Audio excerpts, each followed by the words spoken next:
Get things rolling, fellas. Hello, everybody. Welcome to yet another episode of the Galavants through Rashiva. Hello, Yesterday was guys. a wild experience. Or not yesterday, last 2 weeks ago. Wow, time passes so fast. Unironically, Time it is does, soup. but not that fast. Okay. Alright, so, today, our DM wants to try testing the waters to see if having 6 players, works for him. So today, and for possibly a few sessions after, we have our special guest. Say hello. I don't know if anyone heard that. My mic didn't pick that up, but hello. I heard. That's even better. I'm here. I exist, and I got my. I exist. I'm Dad. Yeah. Hi, Dad. Where have you been? I'm getting milk. Please come back with the milk. I've been sitting here with this bowl of cereal milkless for years. Please, I beg of you. I just want my Captain Crunch, Dad. I actually I'll be never there did meet soon, my son. dad, so that's funny for Oh, me. shit. Rip. Oof. The dad joke hits hard for this one.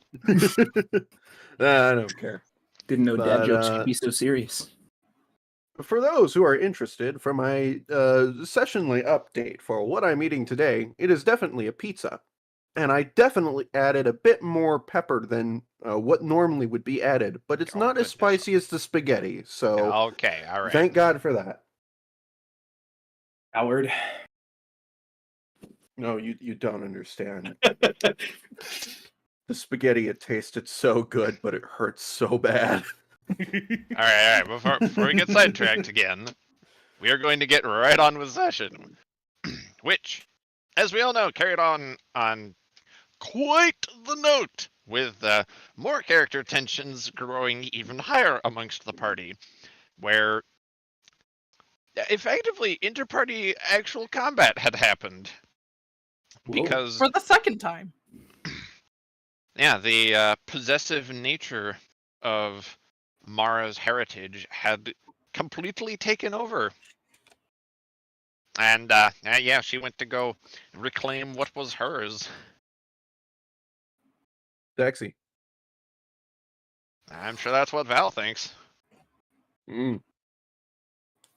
Is it though, Lana? Is it? I mean, when you're short tiefling GF suddenly or wife suddenly transform into part dragon, I mean, you know? Yeah, yeah. Oh, I guarantee there is a part of Val's brain that may still be working and is like, God damn, that's hot, and I love you more again. But it's not his fourth thought right now. You know, that's lizard brain thinking. So that's what he's thinking with his tail. Oh my god. The main part of the brain is, why are you here?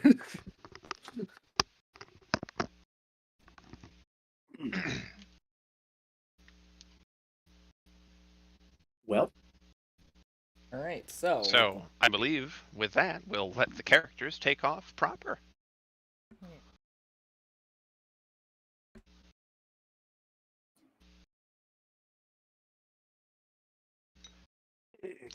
That's your guys' cue. Are you sure? Are you sure that we can go? I'm the captain. I'm waiting for them to come back. I can't do anything right now. You guys have to No, start bro. this. Roleplay by yourself, damn it. Listen, I'm Captain making tea. I'm well versed in talking to myself very frequently. I can do that, but that makes for it's less interesting. What? Yeah, Your people look monologues through the aren't window, interesting? think he's weird and everything.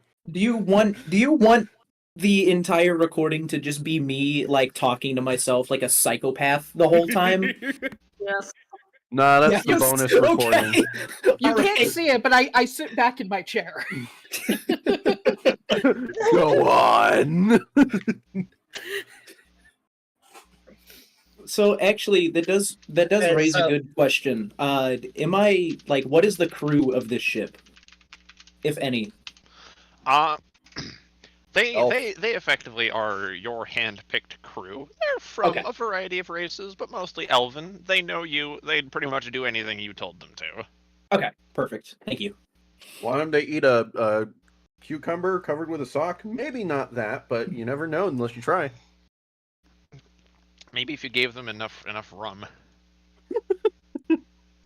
Listen, Anyway, enough gold and anyone will do anything. I am going Well- to elect Val as the one to begin us, since nobody has volunteered. Val, you of course remember what had happened last. Your wife had become a dragon and had subsequently been forced to wear a necklace which I believe turned her into a frog? Yeah, that A tracks. toad. Okay. An Ribbit. amphibian. Definitely not a salamander. A toad with a total HP No, you of knew. 1, so be careful.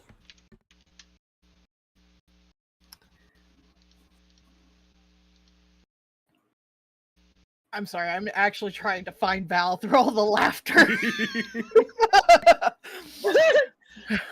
um. So Val is holding Toad Mara, Frog Mara, Amphibian Mara. Yeah, we're gonna go with that.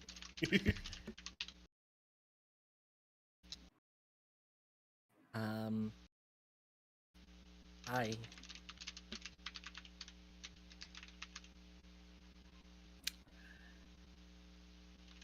You weren't supposed to come after me, Mara.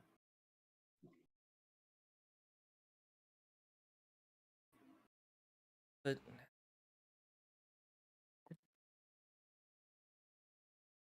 just left without a word. I don't.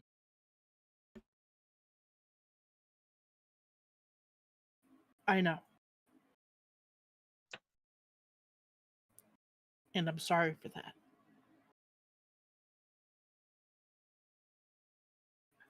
But what I'm doing is insanely dangerous, more dangerous than what we originally got ourselves into. And incredibly stupid, if I might add. Thank you, Dr. Gavin. I don't need words from the peanut gallery right now. Maybe you do. Sorry, but quite frankly, you flew off without any direction whatsoever into a place where you cannot get anywhere without knowing exactly where it is and how to get into it. You would have died. Of thirst, most likely.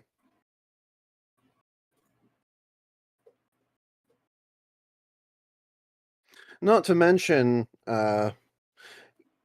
Gideon, didn't you say that if this group breaks up and if a demon that shall not be named in this case hears of it, her entire hometown dies?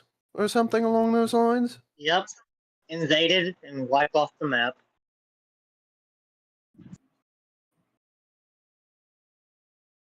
We have to stick together until he is taken care of. And we can't take care of him yet.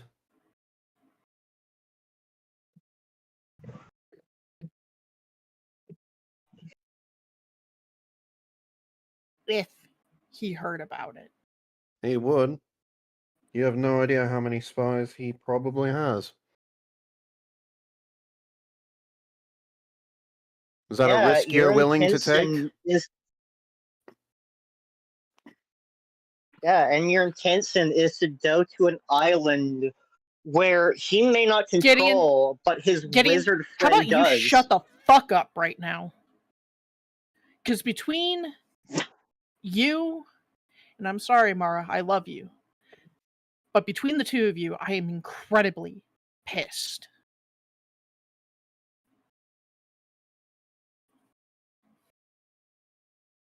Okay, fine. Mara gets a pass only because of the fact that she is my wife and I love her dearly. Gideon, on the other hand, you're honestly lucky I'm not kicking your ass into the fucking sand right now.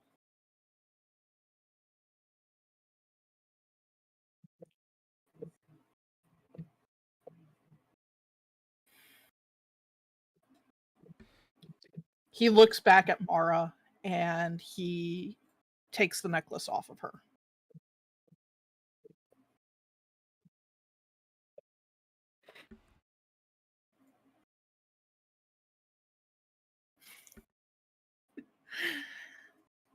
There it is.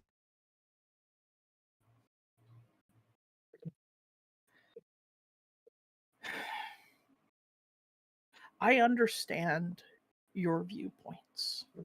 I understand your oath. But I am not going to stop in what I feel that I need to do. And if you're going to condemn me for that, then I need to find a way to leave. That is all there is to this. My actions, as far as I am concerned, are justified. Your And I will actions broke the continue- laws of the sea.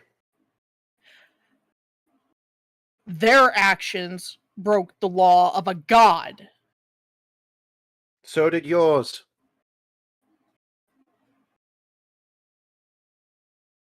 Or are you exempt because you serve another? No one is exempt from anything. Then stop Thus, being a hypocrite. I am not being a hypocrite. Yes, you are. And in doing so, you're condemning your wife's hometown to death. Innocence.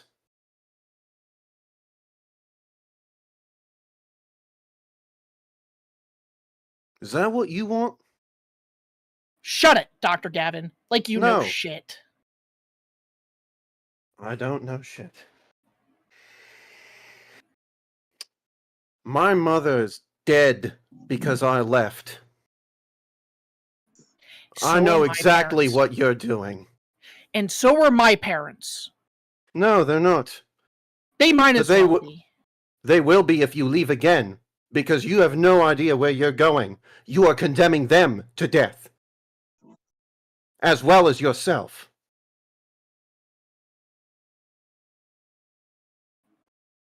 And you damn well know that.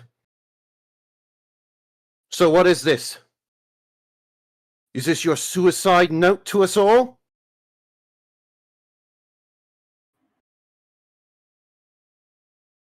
And what if it was? Then this is the fucking intervention.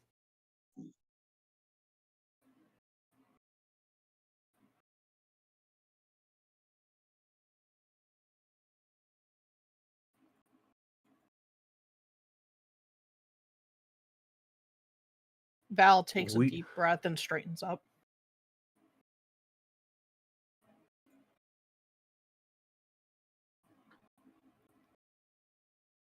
No matter the choices I make, no one here is going to approve of them. And no matter the choices I make, it is going to get somebody killed. So long as I am here, I can't make everybody happy. None of us can. Then something has to give. Either the thought process of the party has to change, or I have to go. Or you have to suck it up and compromise. Like a fucking family.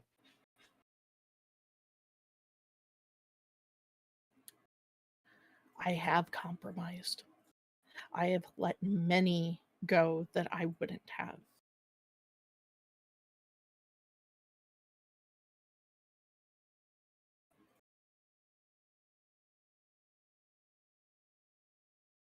So what? You're just going to stop? Give up? No. No. Yes, you are. That's what this was. This is exactly what this was.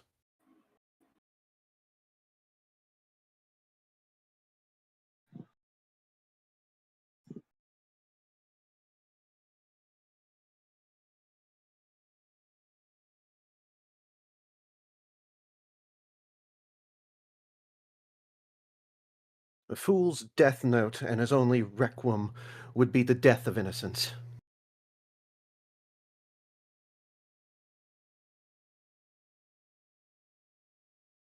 And one more victory for the one that you hate.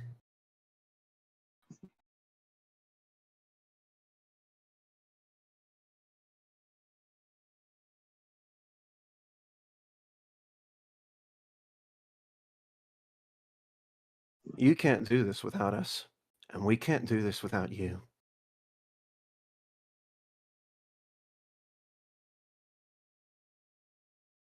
And I don't care that you're king.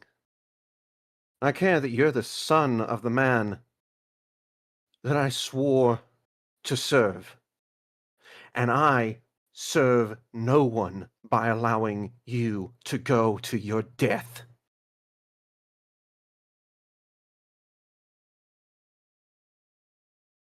Then you should have never come. Because this entire quest, as far as I can fucking see it, will lead to our death.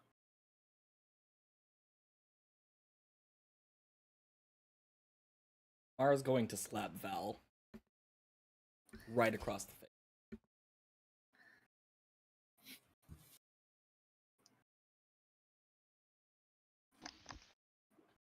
Absolutely. You do so. Yeah?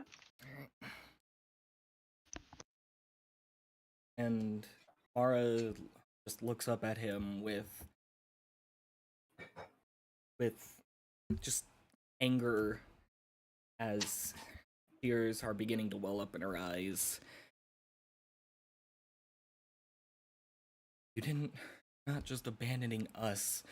You are abandoning my town and your people. You are a king, and you are you're not just hurting me. You're hurting them. You are hurting thousands of people. The only one that this helps is yourself, you selfish bastard!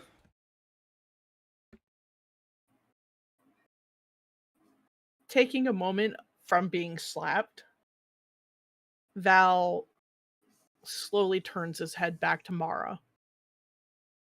I am no king, Myra.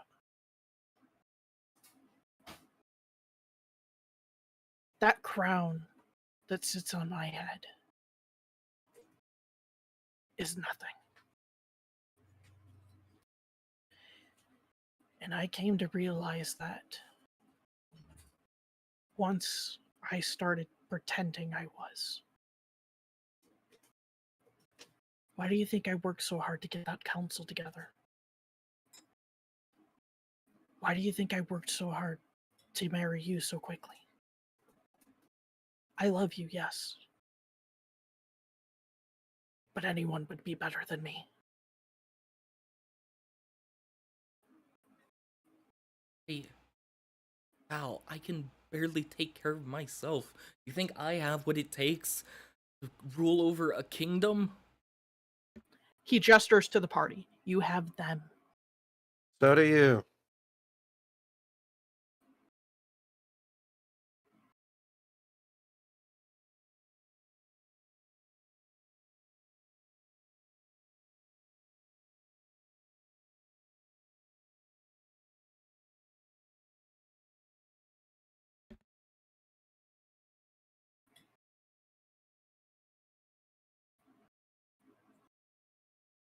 Dr. Gavin, as I just said, I am no king.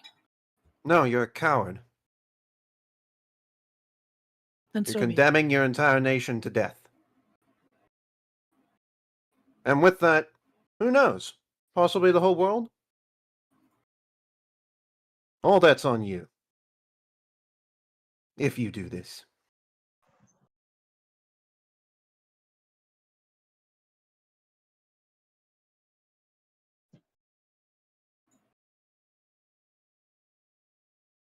I don't believe that. Then you're a fool. I don't believe it on the fact that no one would ever let Calvin get away what he's getting away with. And someone much more capable than I would stand up. And now he can see us because you said his name.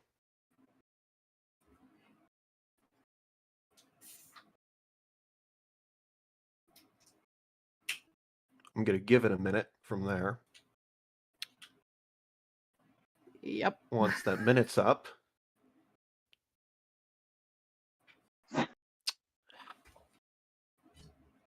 You seem to forget the visions of the past, of what he did to the last who opposed him.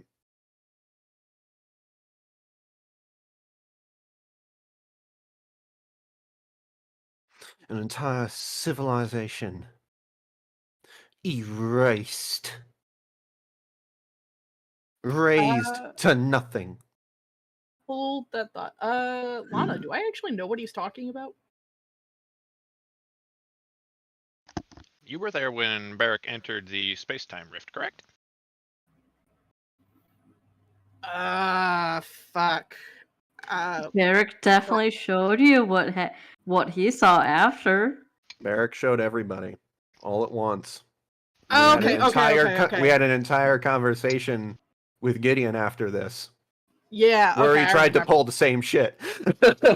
Yeah, okay, I remember what you're talking about now. Okay. Speaking of, and you know, when we saw that, didn't you have some very, very harsh words to say to Gideon when he tried to back out of everything?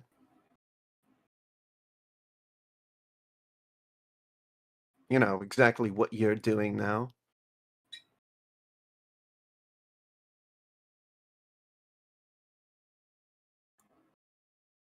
Excuse me.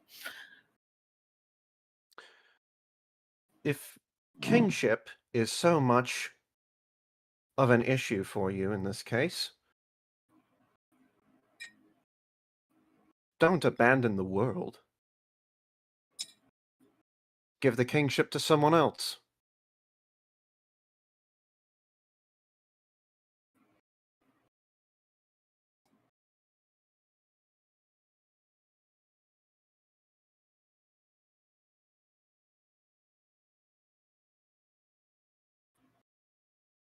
Someone who you think would be better able to handle it. I don't care who.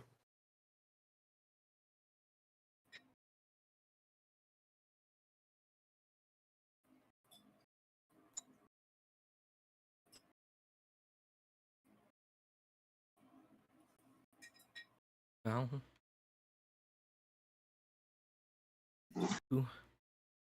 you say you want to protect us, but you been protecting us this whole time. You got us out of the situation with the dragon.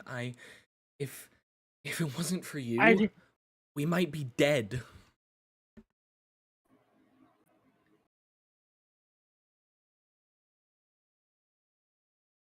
Val, please,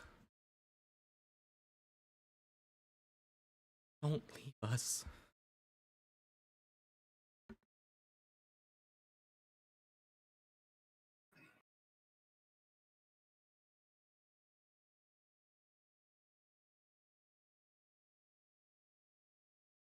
You do realize that means I'm going to kill more people that you think deserve a second chance. Right? That's what you're asking of me.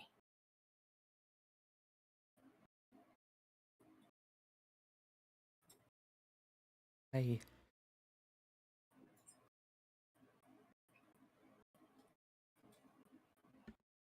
don't care. All I care about right now is you.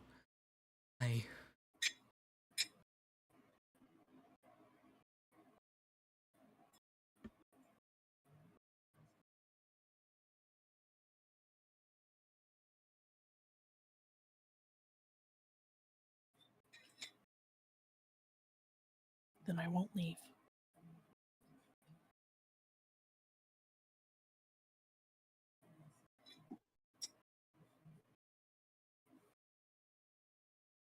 And I will probably advocate the throne.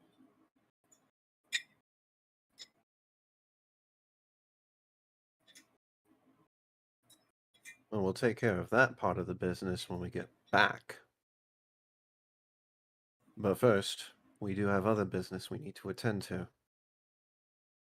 mainly your best friend and his family. And I gesture over to Barrack.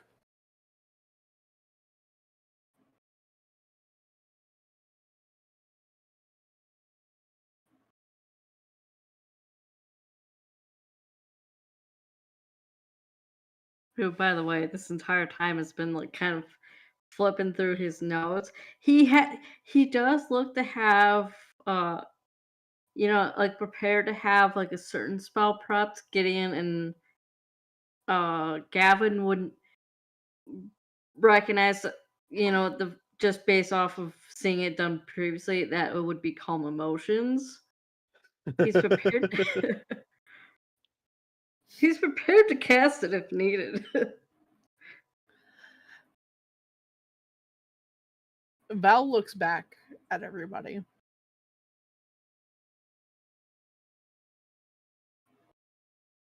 I'm sorry for leaving. But if you want me to stay, and he points his look right at Gideon, I'm going to do what I feel is right. I don't care if people can be redeemed. That question should be brought up more with me, not with Gideon. We are currently under a pact with the goddess of the sea. Since when? Because I don't certainly recall making that. Since the island that we were on before. How do you think I got the crew back?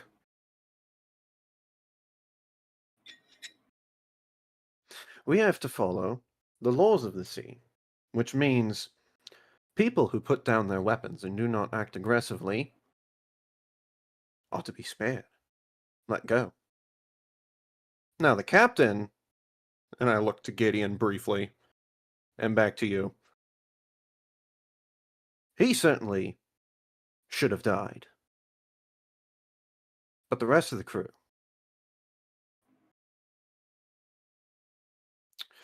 I'd given an order to Barrack before you sent a mental command to him to let them go unless they tried to make another move on us, in which case, fuck them.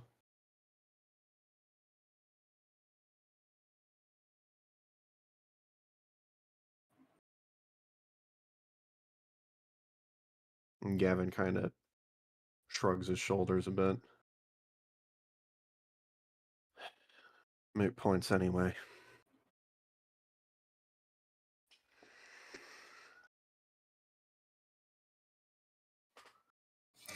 Fine.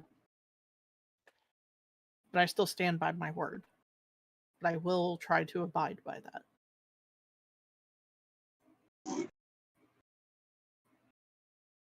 I hope you know I'll abide by my own oath.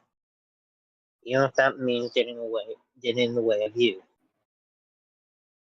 You do realize that completely counteracts everything that just was said, right? And we're going to be back here again. It also means, Gideon, Val, Gideon, you definitely have something that you need to say.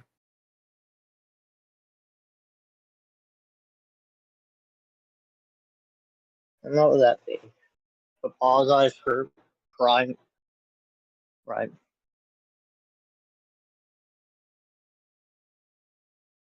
That you forgive him. Of course I do. Val, you said I was going to condemn you.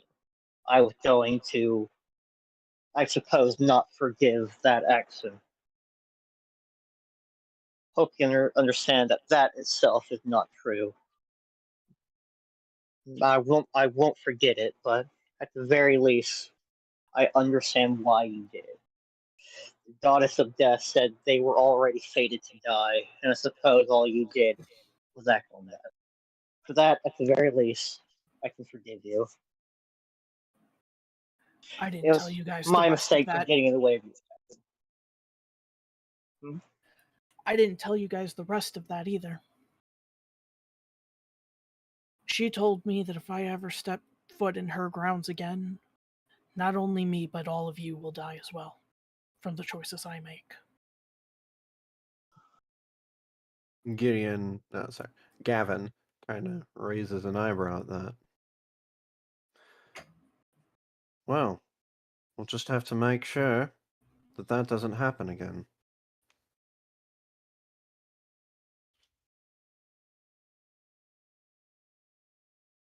We can certainly try, but I did tell her that if I have to, I will make that decision again. Well, I'd rather die fighting alongside you than And if that's Not- against God, your God, in fact,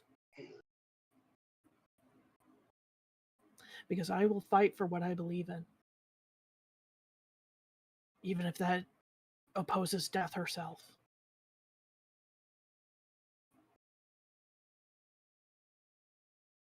You don't get that freedom as much as I do.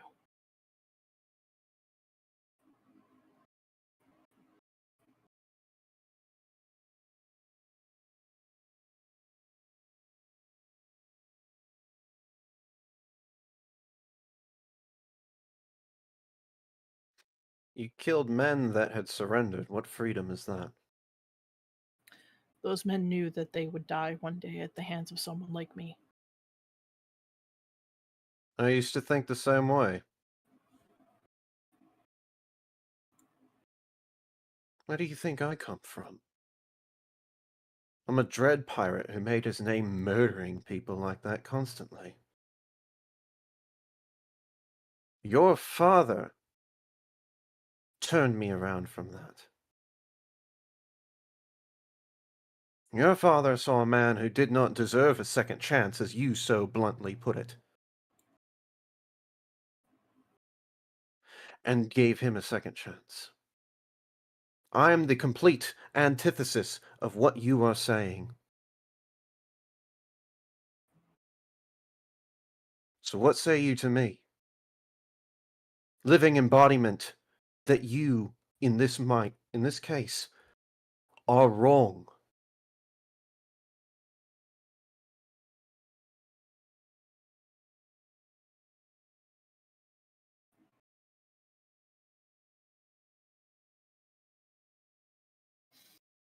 Val scratches at his arm a bit.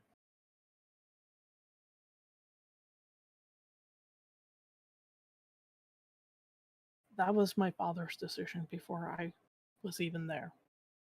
I can't have an opinion about it. I am not my father.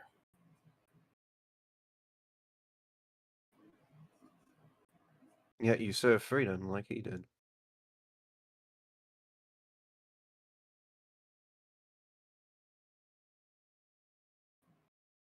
Yet the same man stands before you.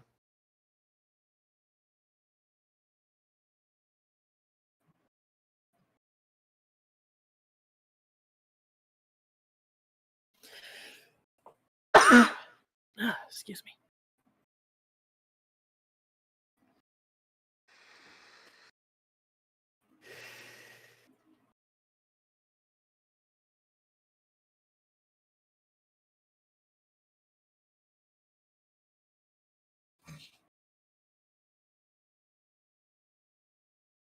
As Val stands there, he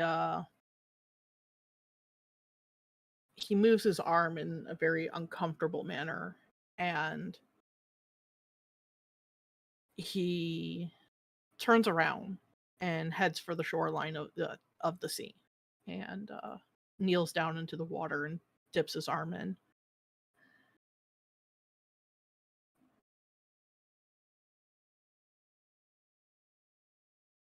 Maybe my father saw something in you that at the time just doesn't make sense to me now. I don't know how you want me to answer that, Dr. Gavin. I can only make decisions on what I see before me, not what's behind me.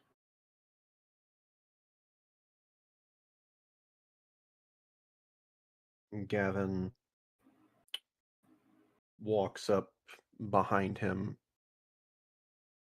and gingerly Dr. Kneeling- Gavin, kneeling.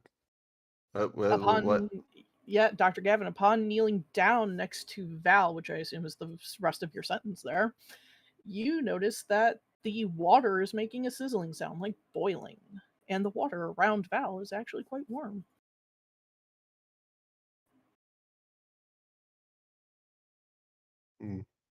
Gavin gingerly puts a hand on Val's shoulder, and I had a line in my head. Damn it! I am so sorry.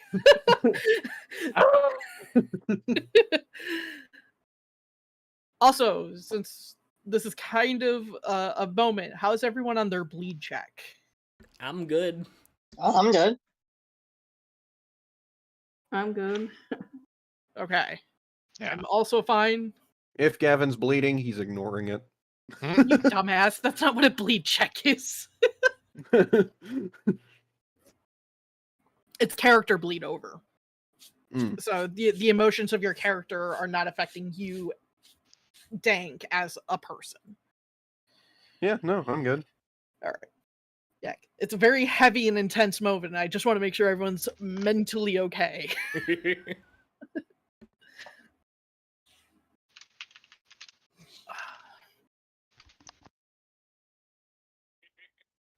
Gavin simply says, "My father had how many hundreds or thousands of years of experience? I don't know how old he was. If you can't see something now, you can still learn to see it in the future."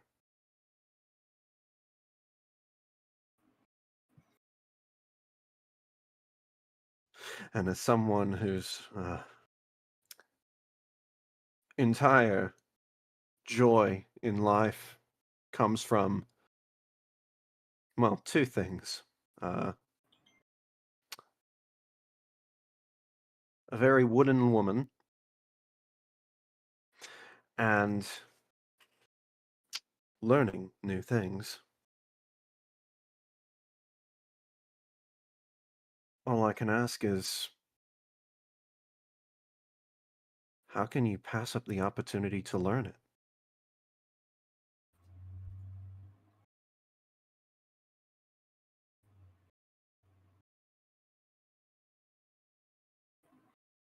That learning starts now, if you so choose to.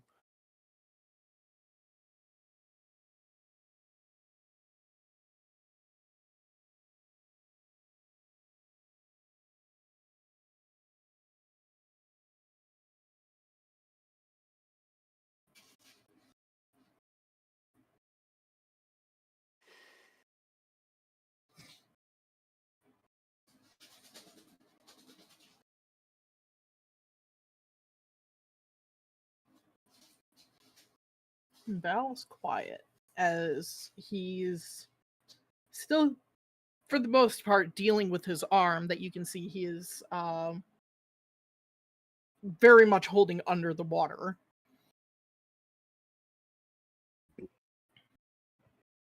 His fox over here almost dies from drinking said soda.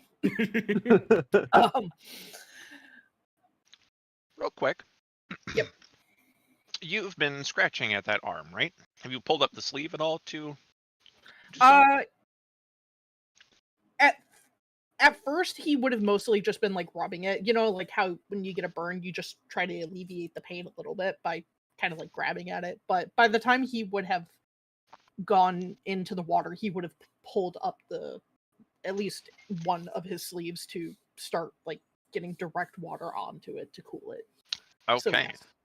When you roll up that sleeve, you can see that the 3 seals, which mark your favors with Thestalos, they are glowing a soft red, like the element on an electric stove, and it seems that the bubbles and heat are radiating from it.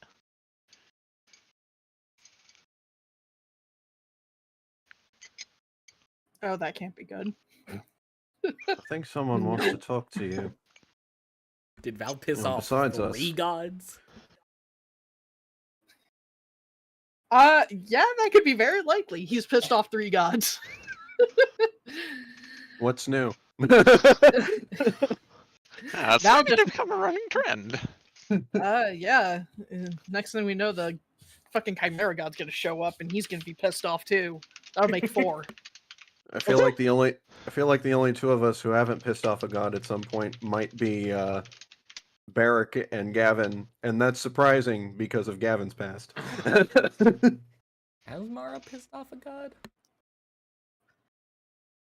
No, I don't not that I think can so. recall.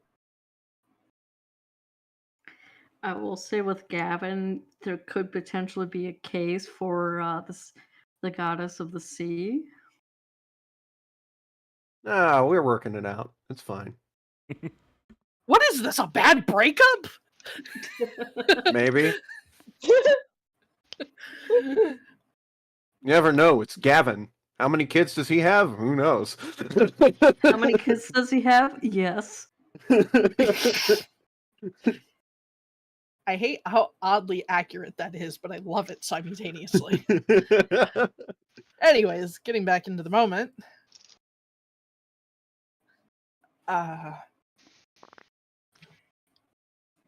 Stalos? And the second you say that name, the sky, as is his tradition, begins to churn red. Red lightning and flames coalesce in the clouds above. And to everyone, including, of course, our guest here, you see a column of flame shoot like a beam from the skies above. This is the first thing our guest sees out of any of this. A few, like a few dozen miles off in the distance, not seeing anything. Suddenly, column of fire, like fucking God saving the Hebrews, comes down. I really love this because this is more or less my first introduction to the Stalos from my session 0-ish, more or less. He was at the wedding. Indeed. I don't think he did this whole big flare up, did he? No, he was very, very nice, very gentlemanly, in a suit and everything. Didn't he also I'm pop sorry, up the idea of them the on the Stalos in a Hellblade? suit.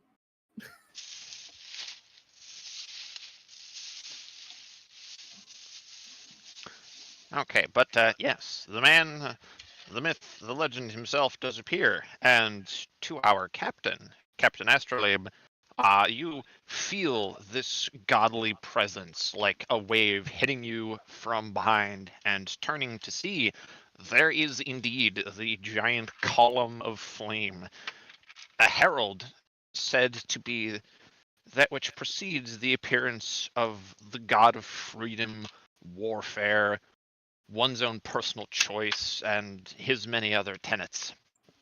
It's just William Wallace. You, of course, have been ordered to continue towards the Dwarven City, but you also happen to know that he is the patron deity of elven kind. What is it you intend to do regarding this seeing, your people's patron lord and the sign which precedes his appearance? How far away is this? You could turn around right now and still reach it in minutes. If they can get through the... You would know the way to return to the island. You were there just recently enough. So, okay, I'm just wanting to get my bearings straight. We were heading toward the Dwarven Kingdom or whatever. All this stuff Indeed. went down and they told me to sail the opposite direction. So I'm seeing this all happen towards the direction of the Dwarven City again. No, so in the direction that the people who left and said go in the opposite direction went. yeah, you presently were sailing towards the Dwarven lands under the orders that they would return to the ship at a given time. But, seeing the sign of your patron deity is something to perhaps change such orders even from your very king.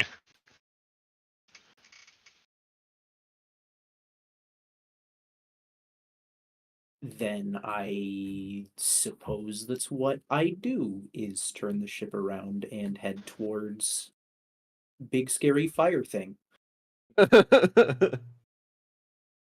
So, within that time, as you return, the curiosity that is the Vanishing Isles, the realm of the sea that you have been traveling through, exhibits its most commonly known quirk, and that is, upon following specific esoteric and often strange directions, islands will have a tendency to just pop into one's vision. And so this island does. The column of fire, it touches down, and from it you see, rising to his full godly height, 40 whole feet of a massive flaming skeleton. On his back is one of every weapon conceivable. The flames cling to his glimmering obsidian and gold bones. The flames appear to be armor, and even on top of his head, where they turn a softer shade of blue, it seems that it is formed like hair, billowing in an ethereal wind. This man is the entire Iron Throne. And then you see him looking down at Val, who is, at this point, assumedly laying on his back at this giant's feet. Probably. And in water. Indeed. Gavin just looks up. Sup? You see Thestalos kind of give you finger guns and give you a wink. To Dr. Gavin or to me? To Dr. Gavin. Finger gun back is a salute. You Yeah, see, we got down the the two valve. bros together. you see Thestalos kind of look over at your ship, and he kind of waves a hand, and the whole ship lurches as it is pulled up into a parking position. And he kind of makes a come here kind of motion. For me? Indeed. Completely speechless, I will obey and approach. So yeah, you kind of climb down the deck and you hop into the roughly waist depth of water and swim your way to the shore. And he kind of snaps his fingers, and you are instantaneously dried of the seawater, and you're back to feeling as clean as a whistle. And then he claps his hands together and rubs them back and forth, like, now, Val.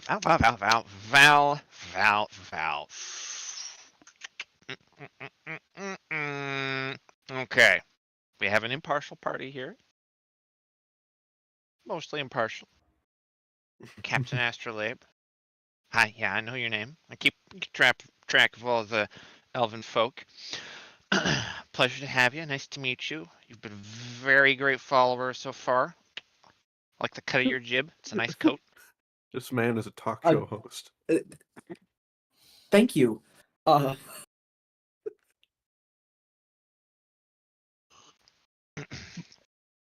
Now, Val, you've been kind of rubbing me the wrong way, my guy. You earned my favor by challenging me to a fist fight. actually held up for all of, like, 15 minutes.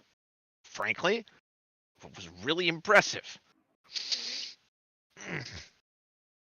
Lately, though, I've not been feeling it. As you can see, he points to your arm. Kind of a gesture of his hand. Looking, he's more than a little annoyed.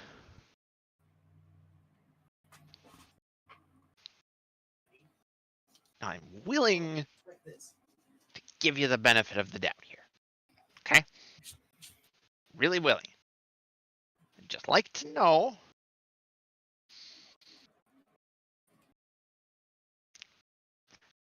Well, honestly, why? You're serving freedom. Specifically, let me remind you of the tenet of one's personal choice. Freedom is more than just protecting it.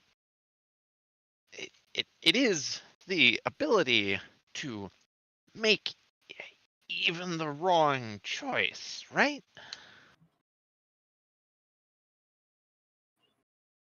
But the wrong and right choices are subjective.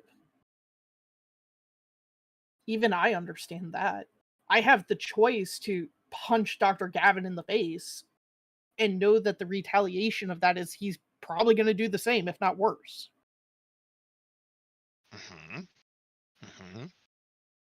Okay. Right.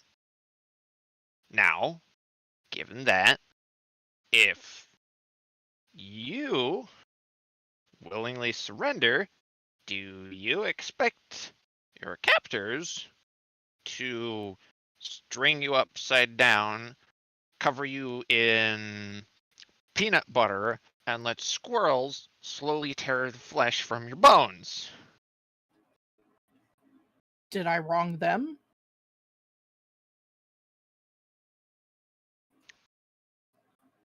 I'm not saying that you wronged them. Did I take away their freedom first? In a sense, they were entitled to their time of death on the Goddess of Death's timetable. I hate to remind you of this.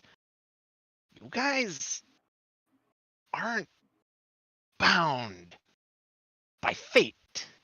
You can break a lot of rules.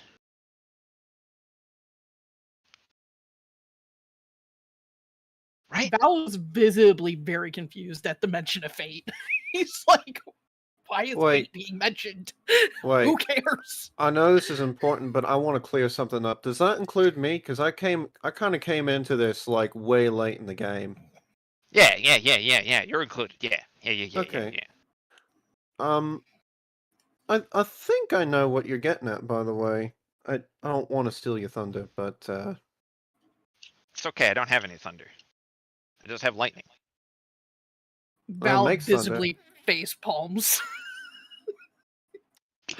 Double finger guns. Fair enough. I'll be the thunder of the lightning. You took away their choice. You took away their ability to choose. And there's the kicker. I'm sorry, I'm confused. They fought us. And then they surrendered. And then they surrendered. They dropped their weapons.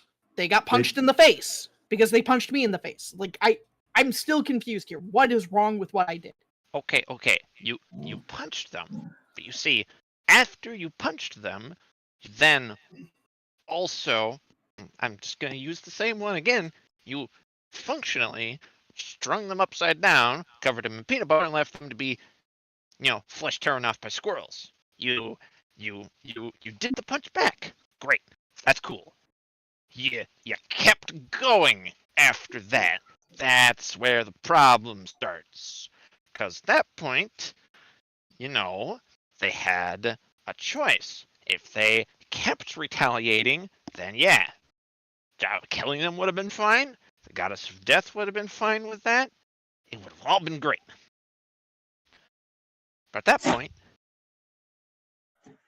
they had the freedom after you guys had left to either continue what they're doing, which yes, they would have died, and then none of that And- would have been on your hands. And also taken away other people's freedom. How was I supposed to consciously let that happen? There is no guarantee. Death, the goddess of death, did not give me a timetable of how long it would be until they died. It was 5 minutes, 5 months, or 5 years. In order to serve freedom, Not that 5 you is the have to. specific number.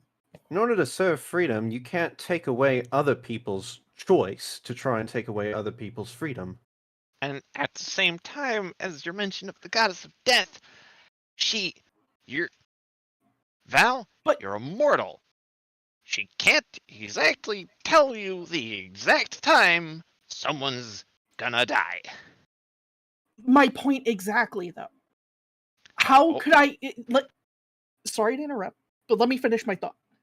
Alright, okay. How am I supposed to consciously let pirates who take away the freedoms of others,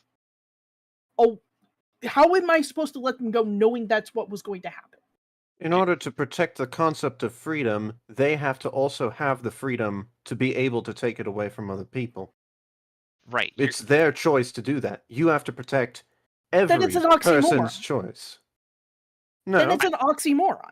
no, because other people's choices that they would take away aren't in question at the moment. Their choice is, because they're left in your hands. Can I butt in for a moment to Go try for to it, understand Captain. the situation?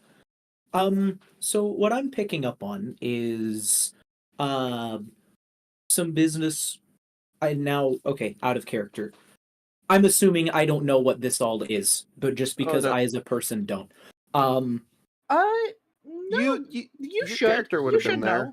Yeah. So we encountered So- a pirate ship here, and they surrendered after getting into a tuffle with us. But instead of letting them go and deciding to see what they would do afterwards, Val's decision was to kill them after they had laid down their arms, when they have no chance of defending themselves or making a choice in the matter.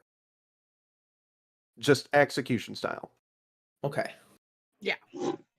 By tidal wave.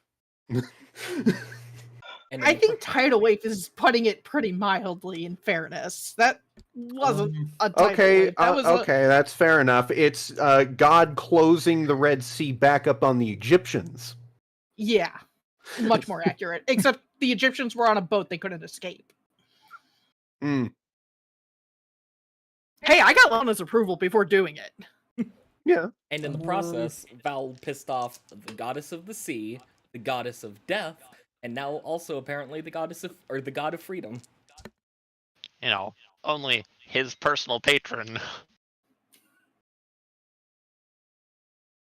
So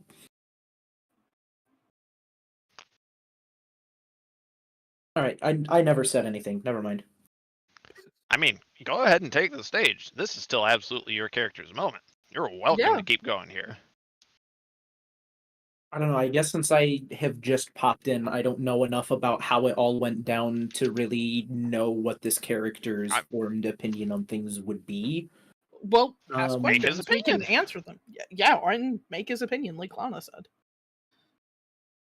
All right. So, if I may ask a question, then, I mean, no disrespect, and I am speaking directly to the god here. If we were to let these pirates go, let them get back on their ship, let them go away. If these pirates were to, I don't know, do the same thing, board a ship, take prisoners, execute them, whatever, would you then go to them and give them this exact same speech and treatment that you are giving to my king here? No, I'm not necessarily their specific patron. I'm also giving him this warning, because let me tell ya, I'd rather he didn't get immediately taken away by the goddess of death. I kind of like the guy. I do have respect for him. So once again, this is why I'm here in the first place, giving him a little talking to. Then allow me to ask, because Go for it. the way I see it here, I see the points from both sides. We don't want to let hardened criminals away and murder and enslave others. However, if they lay down their weapons, it's not exactly good to simply cut them down where they stand completely defenseless. So, what would have been the proper way to handle this situation? Do we take them prisoner, return them to the authorities, and let the justice system carry it out? Because I personally, in good conscience, would not be able to cut down a defenseless man, but in the same thought, I wouldn't be able to let criminals go to harm others all the same. It is a complete impasse. I don't feel like I could win that situation either way. So what would be your method of taking care of this situation where no one who doesn't deserve to get hurt gets hurt, but free will is still maintained and, kept up? I mean, tie them up on the deck of the ship, beseech the sea, and the sea will take care of her own. Takes it completely out of your hands. They don't get harmed. If they're to come to justice by trial, then let it be. In fact, if I were to hazard anything, I'd say that's the most likely fate that they would have received.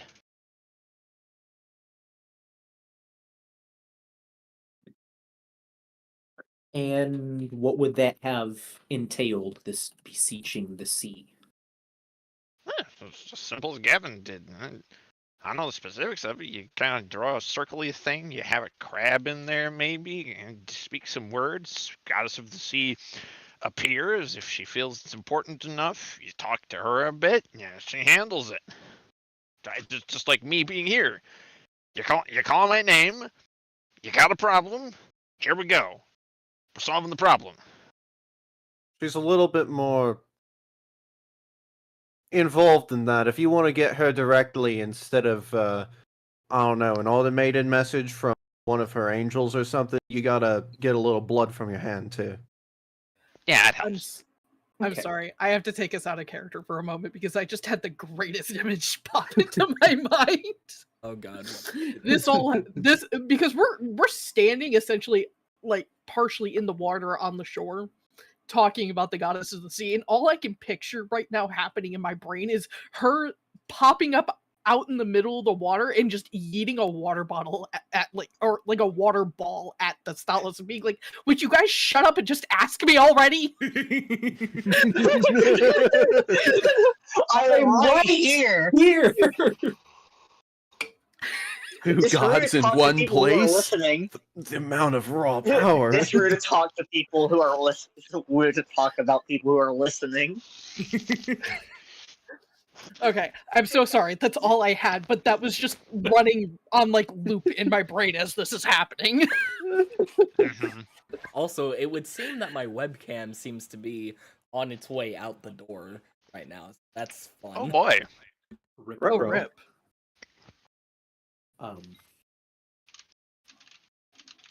Okay. Is Anyway, it like battery operated or? No, it's just plugged into the PC, but it keeps like glitching out and freezing and stuff. So I think it's reaching the end of its life cycle. Well, I haven't noticed anything on the stream, but okay. so anyway, I don't. I guess there's a lot in the time that you all have left my ship. Something happened that I clearly am not aware of, and I feel so much tension in the air I could probably stab it with my rapier. But I would also like to see as peacefully of a solution brought to this as we possibly can. So just please keep that in mind, I guess. I really don't want to see anyone hurt, and especially not my king.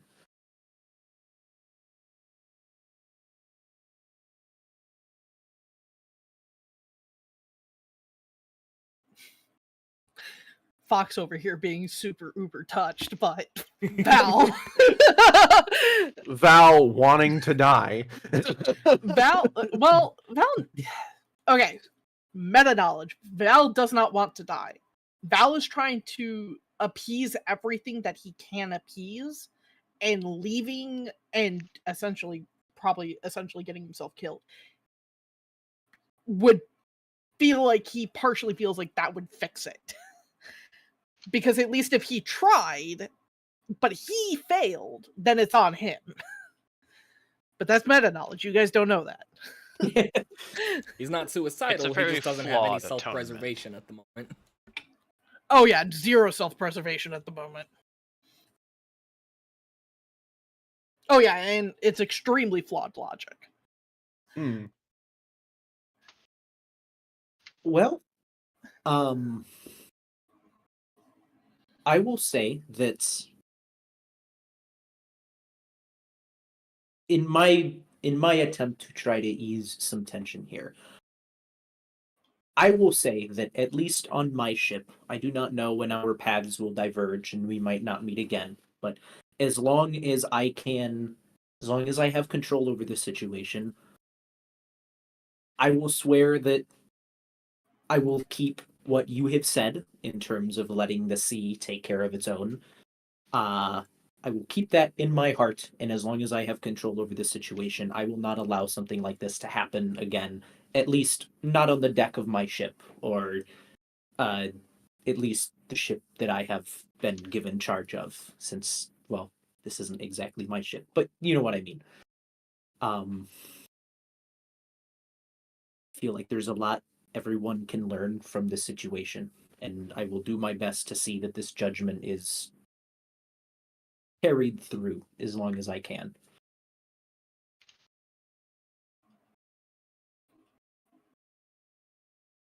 And if something like this happens again on my ship under my charge, then I am the one in charge, and you can put the blame on me instead. And I am Val willing immediately shakes his head. No, absolutely not. to. No, my decisions are my own to make. That befalls to no one but me.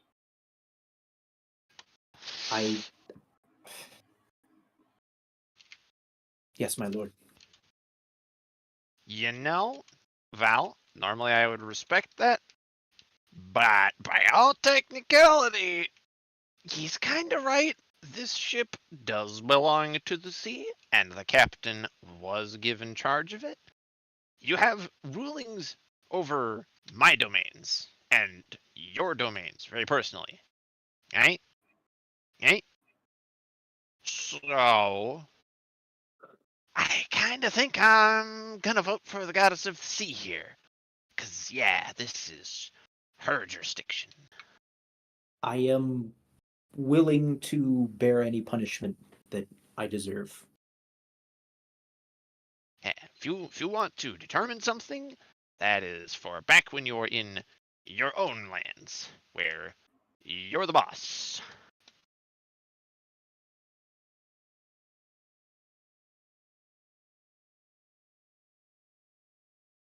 But, Dastalos, if I may, that doesn't make sense to me. You're, no offense, I don't mean any offense by this, but you're essentially abstract concepts. Freedom, warfare. Shit, what was the third thing, Lana? I forgot it. And one's Honorable own fighting. personal choice. Yeah, honorable fighting as well. Like, those aren't. That's not like how the goddess of the sea is. Like, yes, water, ocean, gestures to the water and ocean. but your concepts aren't narrowed down. If a naval battle happens, essentially you're there, technically, because it's warfare. Yeah. And am I going to defy my own tenet to step on the feet of the goddess of the sea?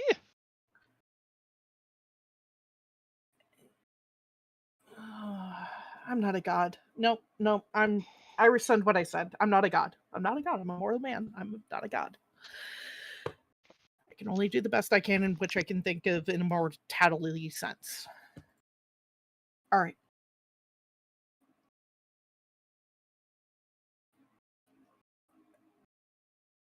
I will take what was said today to heart. I will try to do better by these means.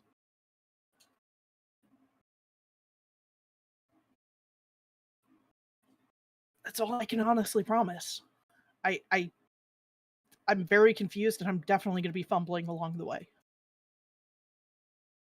What is done is done. What is in the past is in the past. We can simply learn from it and try to proceed on as better men. For We'll men is help all you we'll all we ever be. can.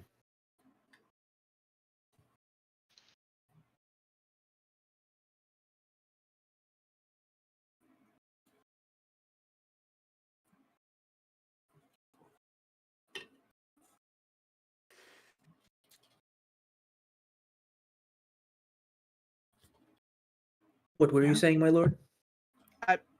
Val said nothing. He's just like shaking his head as he's just trying to essentially process this whole situation.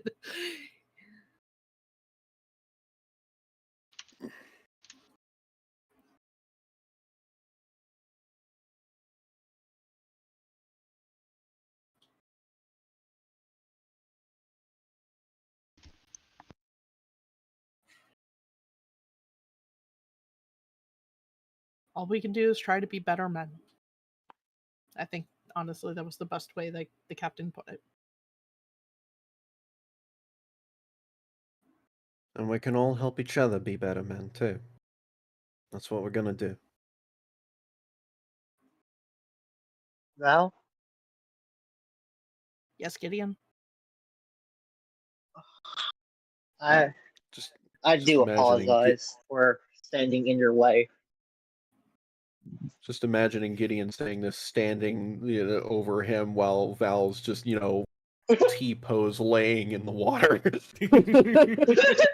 I think at some point during this whole conversation, Val would have probably stood up. I don't think he would have laid there this entire time. I don't think thematically in any context of doing this would him saying what he said make sense for him to just be T-pose laying in the sand. No, but it's funny to think of. Hey guys, the graphics on Sector D are broken again. We got a avatar just T-posing in the sand while a very important scene is happening. I didn't know we were role-playing in a Bethesda game.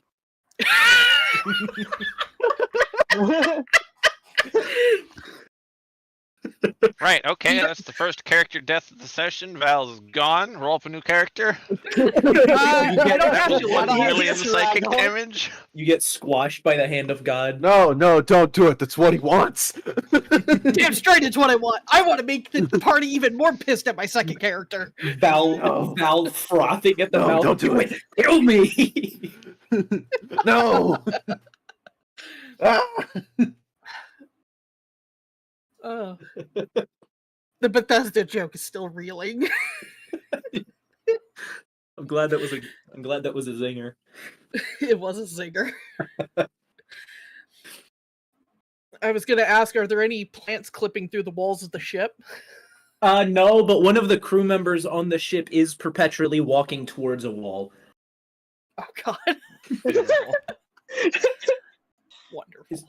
His auto-pathing is broken. His pathfinding's a bit, bit funky. He's trying to walk through the doorway that's literally right beside him, but he just keeps hitting the door frame and trying again.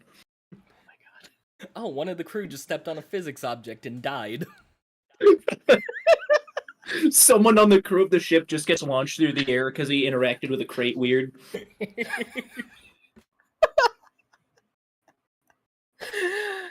Oh my gosh. I'm sorry, I'm done. Carry on. As you Anyway, were. we had Big Daddy Thestalos over us.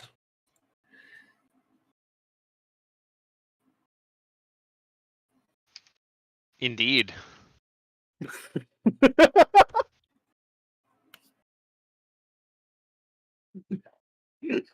Oh, wait, did Lana leave? Oh, there they are. Wrong button. What did you do? If the DM doesn't return in 15 minutes, we're legally allowed to leave. This, Hey, No, I this said isn't- the wrong button. no, this isn't If the public DM school. Calm down. No, if the DM is gone for more than 15 minutes, then we have full reign of the campaign, and everything we do from then on is still canon. Then we Yes. usurp his throne. The campaign is ours now. Lana, who's second DM in command? My girlfriend. Ah! She'll make things even more chaotic than they already are. Be warned. Mm. I Alright. don't know if she would be able to put up with us. Unironically, though, I would love to see Potato DM. That sounds like a great time. Mm. Yeah, yes, Anyway. anyways. Bethesda and everything set aside. Funny joke. Moving on.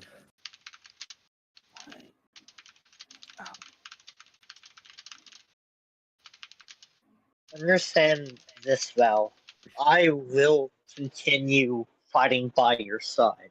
If you truly wish to put down your crown, then when we're finished with Barrick's quest for his journey to his kingdom, on our way back, let us save your parents. You came here for a reason, and since we're already in the area, might as well do that on the way back. Don't keep beating yourself up over this. I forgive you, even if I don't like the action itself. It is already done and over.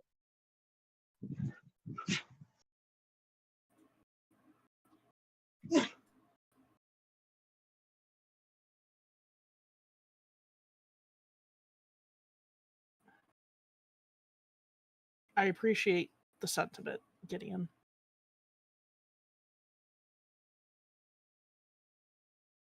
Alright.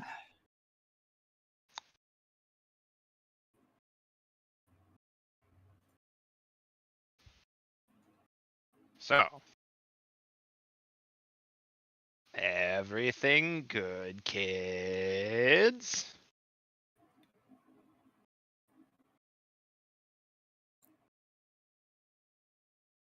Val looks up to the Stalos. Yeah, I think so. Are they? Good. Very, very good. I'm going to ask you all to behave very, very nicely. Okay.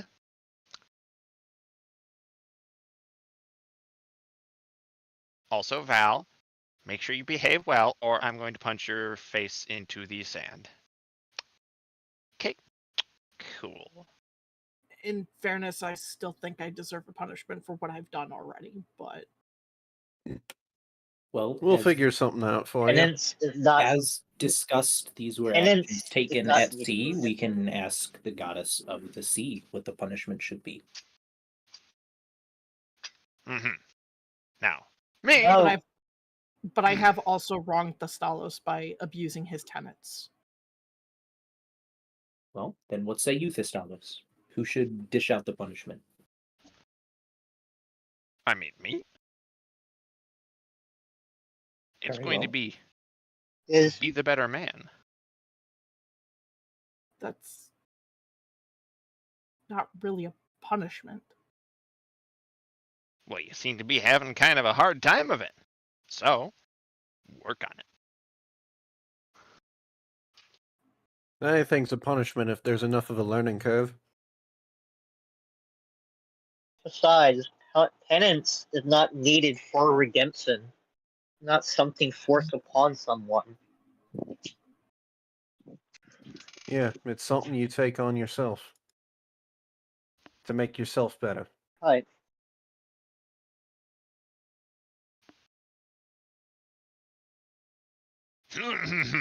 Anything else? All right. You hate how? Don't you just hate how the sand on the beaches here just gets in everything? Yeah, absolutely. I hate it. I think I see a little bit in your armor over there. Oh, jeez. Oh, damn it.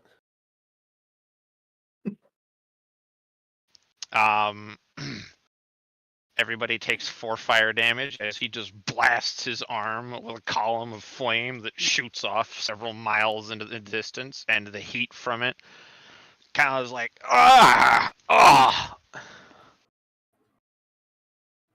I'm glad I have resistance to fire damage. Oh yeah, I do too. So I only take 2. Not canon, but Val would be flicking both of you off. I have a question for Mr. DM here. Yeah. We slapped this character sheet for the captain together in a handful of minutes. You told me that everyone present is currently like above level 10, and yet this character sheet I wrote up is for a level 1 character. That's just because you haven't used the level up function yet. Just go ahead and leave your HP unchanged. Okay, I was gonna say, because 4 damage is gonna mean a lot more to my 11 health than everyone else currently present. We're gonna see the captain burst into flames and then melting I just away. fall back in the sand. Ah! Yeah, we're currently level 13.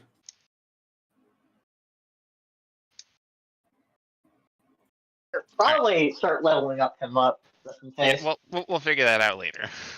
In about 30-40 minutes, I have to go pick up my roommate, so that might be a good time to do it then. Being It'd as be a you great all time in character. for a break at that point. But yeah, let's go ahead.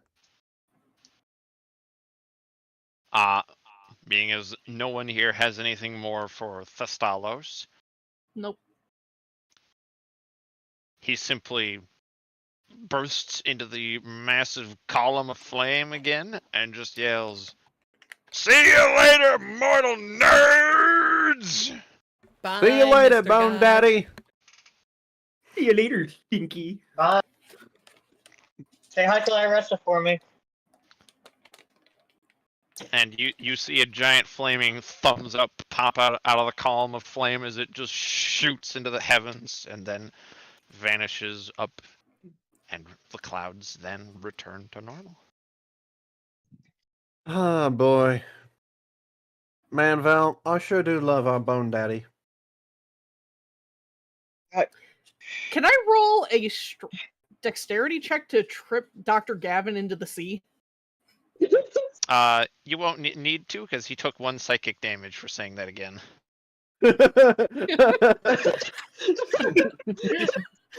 A burst of flame from the sky. Thestalos' hand reaches down, picks up Gavin, yeets him into the ocean.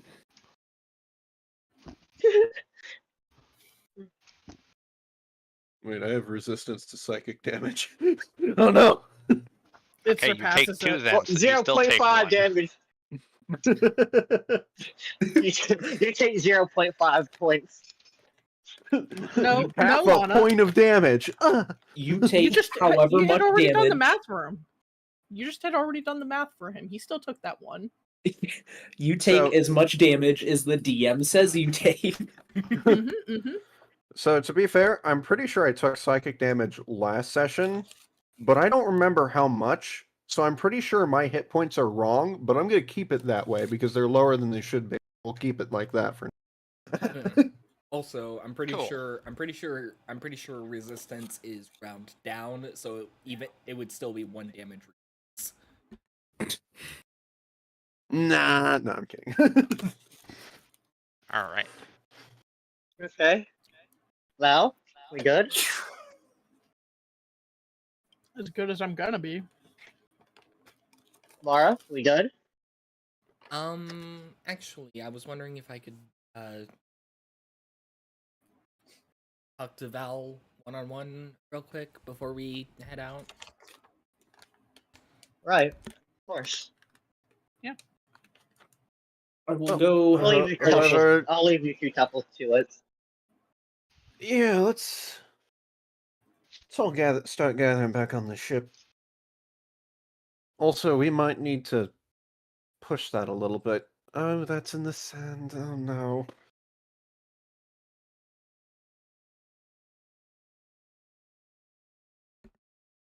It's fine. To the boat, ladies Alright, and let's gentlemen. just we Alright, let's leave levers to it. See you whenever you decide to finish the conversation.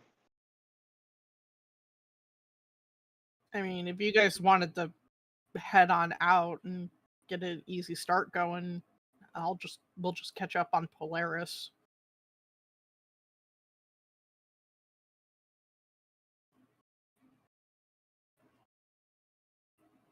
I mean, Polaris is one thing, but what are we gonna do with this bird?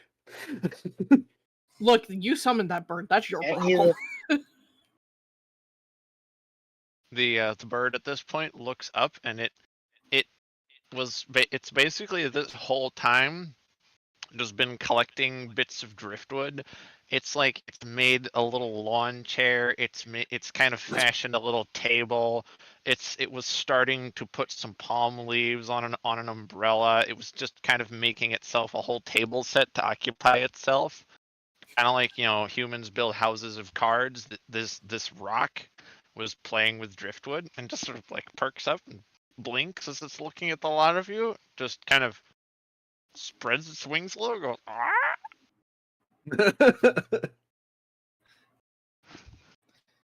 I'm not gonna lie, kind of surprised the Stalos didn't take a notice of it and say, "Ooh, chicken." He just picks it up and he's like, "This is coming with me." To be fair, Thesaurus is only 40 feet tall, which means he's the same size as the bird. Yeah, but Oh, yeah, Stalos is also turkey. a god.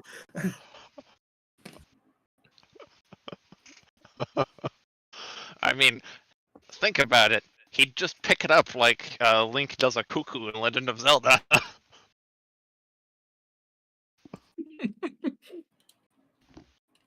This is mine now. Just walks off with it.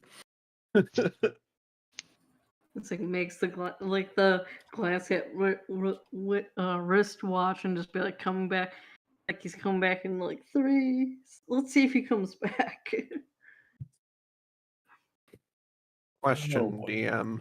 Yo. At night, for resting, would the ship be able to bear the weight of the bird? Without, just buckling or cracking or whatever. Under normal circumstances, you'd have an idea. However, being as you have virtually no concept as to the qualities of this ship gifted by the goddess of the sea, your guess is as good as anybody else's. Well, time for an experiment, folks. Come on, Rodan.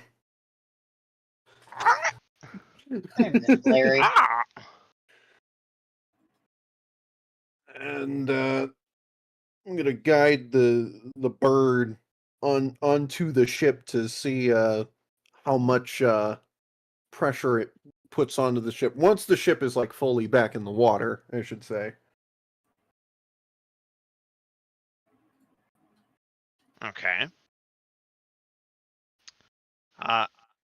Captain Astrolabe, I will tell you right now that it looks concerning to you as the bird approaches, and you're looking at how deep the ship is sitting in the water, and you're looking at the size of that bird, and that doesn't, like, you're in about the same boat as Dr. Gavin. You both have the same level of sailing experience, but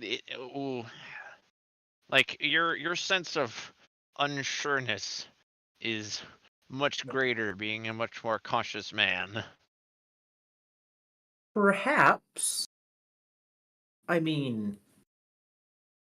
I'm no expert on birds, but this thing can fly, correct? Well, not indefinitely.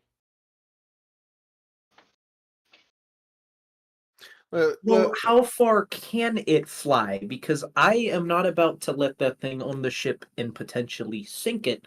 But if it can fly from island to island or whatever and take a rest here and there, that is much more doable. I have that somewhere. Give me a second. Unless someone here is able to cast, like, reduce creature or whatever, I don't want that on the deck. Reduce. That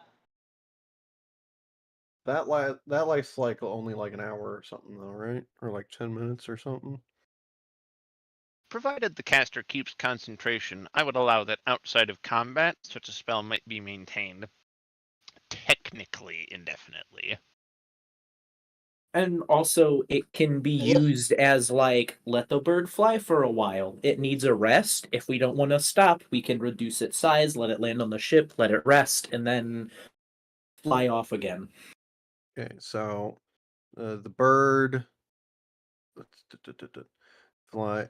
It can fly at its maximum speed, 16 miles an hour, for a maximum of 144 miles per hour. For a maximum of 144 miles per day, with a 1 hour rest for every 3 hours of flying. The bird disappears after flying its maximum distance for a day, or if it drops to 0 hit points. And I believe it was ruled that if the bird got a long rest, its maximum daily distance would reset. So, would there be about that much distance between islands? How far does the ship go per day? You could estimate that the plan given could be managed. We'll go with that. Would it take much time off of our travel? Considering our traveling beforehand was basically day and night.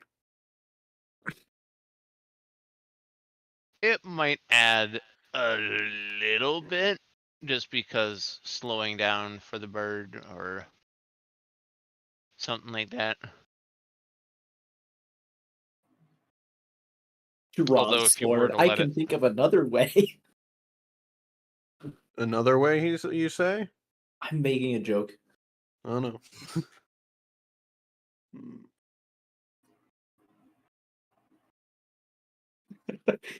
Aim's cannon at the bird. Oh no! I don't want to get rid of the bird just quite just yet. So I'll mention all that to that captain and to Barrack in particular. Does that sound like a decent plan? Stop every little bit for the bird to rest? Otherwise, we're going to lose the bird. Feel like stopping every once in a while could have benefits for the rest of the crew as well. Yep. I'd be fine with that. Fair enough. Recreation time. With bird. More to bets play- for more people's pants. Get to play more bird games. Got it. I'm sorry, what did you just say, Mara? When we first set out to sea, Gideon and Mara played this dice betting game, and one of the games they played, Gideon bet his pants, and he lost. Mara now Nice. has ownership rights over Gideon's pants. That doesn't sound like something you should entrust to Mara. I haven't known Mara for very long, but I get the feel that's a bad idea. That's because you would be correct. Although, curiously, despite Mara Luckily- having a bag of infinite rats, Mara hasn't used the bag of infinite rats. I haven't had a chance to use it. You're just not being creative enough, then. Excuse me, that sounds like a skill issue. It's Okay, so while everybody's getting onto the ship, Mara and Val, what are you doing? Actually, I think it's about Each time other. for Val to be heading out to get roommates. So, Nope, 20 minutes. 20 minutes? Okay, cool. All right. So yeah, Mara is going to just sort of walk back a little bit away from the others so they can talk privately. We're discussing the physics of bird.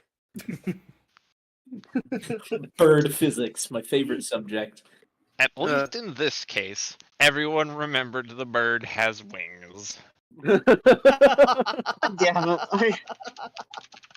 I can't believe we're discussing bird physics and not tree physics, considering what happened last session, but we'll ignore that for now. That is a problem for future us. Anyways, Suddenly, tree.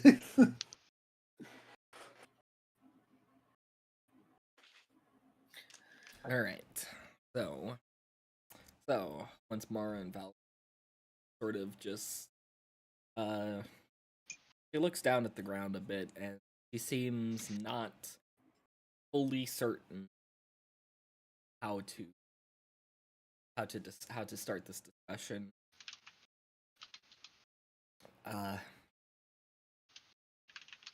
So well, I know that Captain died and I save him.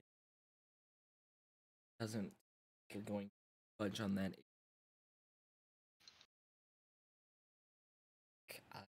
At least tell you why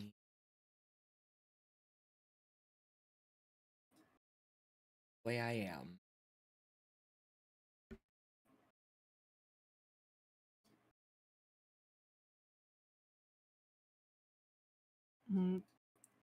Mara, you don't have to tell me.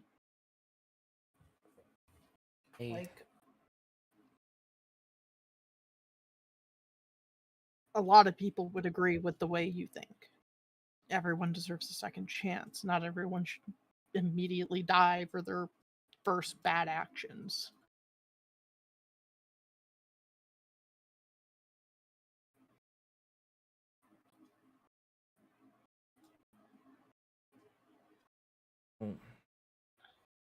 Not that that was his first bad actions, I doubt, but I digress. I also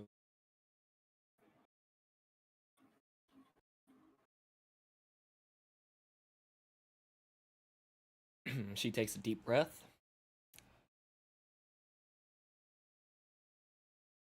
Back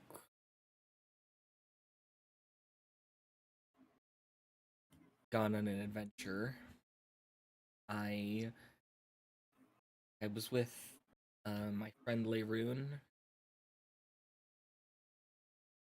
fighting these bandits.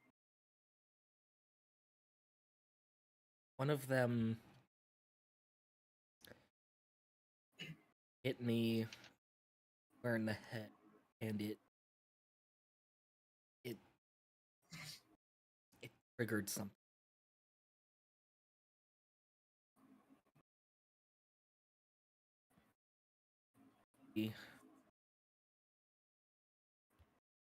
I brought him to the ground. I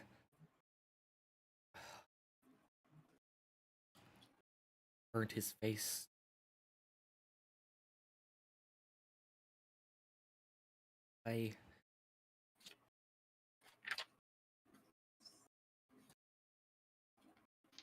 You'll see it here in my mind. I hear his screams sometimes.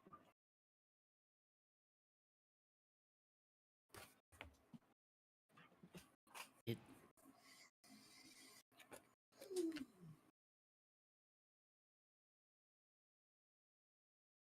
I don't I don't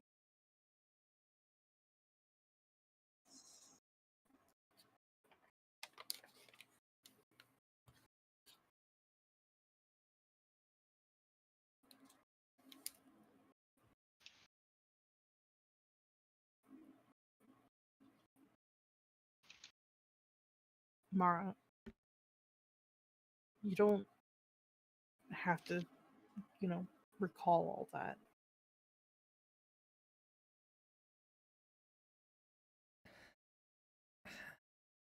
I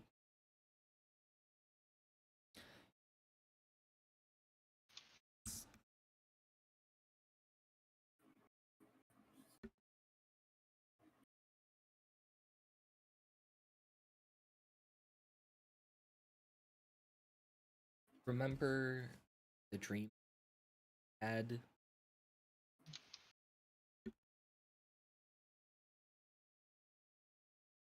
Val probably does. I cannot remember. Please remind Fox. Yeah, when we were all trapped in the dungeon by Dick Wizard. Everyone except Barrick had Yep. dreams that Oh, okay. Yes, I do remember this. Okay, alright, sick. got it.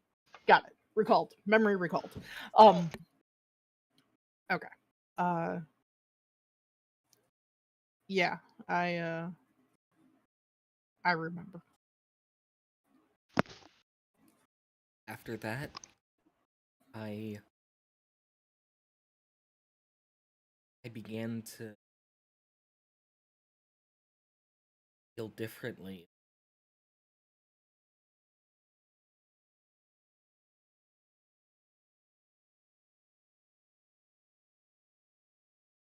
I started to love. I started to get pleasure live and knowing what that dream showed and knowing now what I just turned into scares me. Don't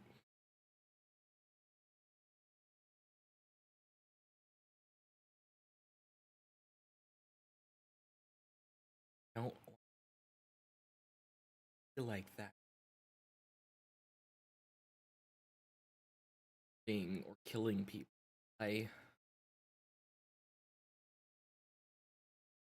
Val hugs Mara. He pauses for a moment and slowly returns.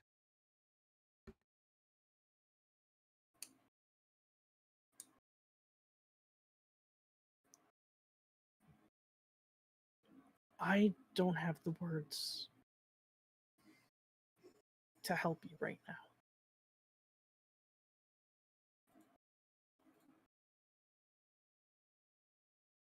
But the Mara I know, the Mara that I love, will never be like that.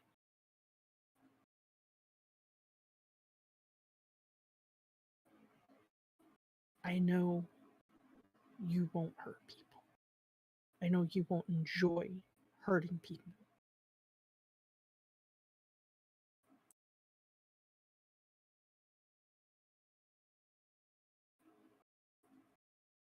Thank you.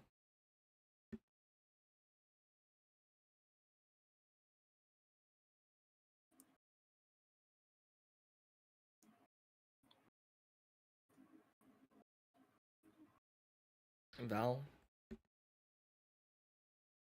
Yes. if it ever comes to it,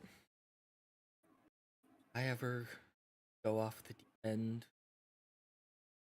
burn, I want you to end me.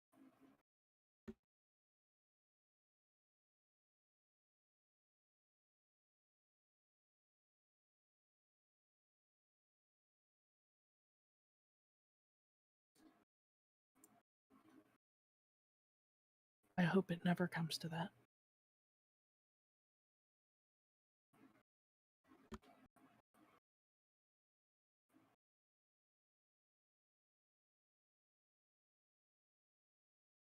And Val will give her one very big and tight hug.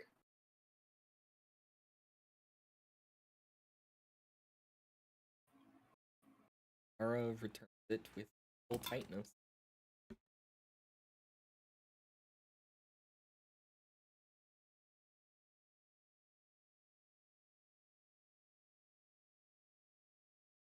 I love I love you too, Vara.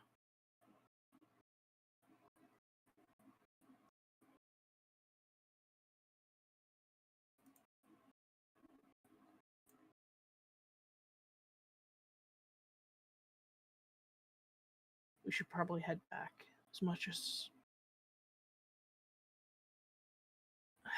I don't-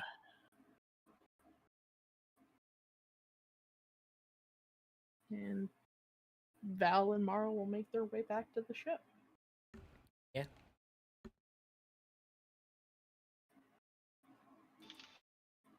Getting back onto the ship, you see Gavin showing Gideon how to play Prophet's Gambit. Oh my god. Yep. No, Natural I and said real. for reference- the for moment reference- I see that, Val leaves. he just summons Polaris and fucks off. No!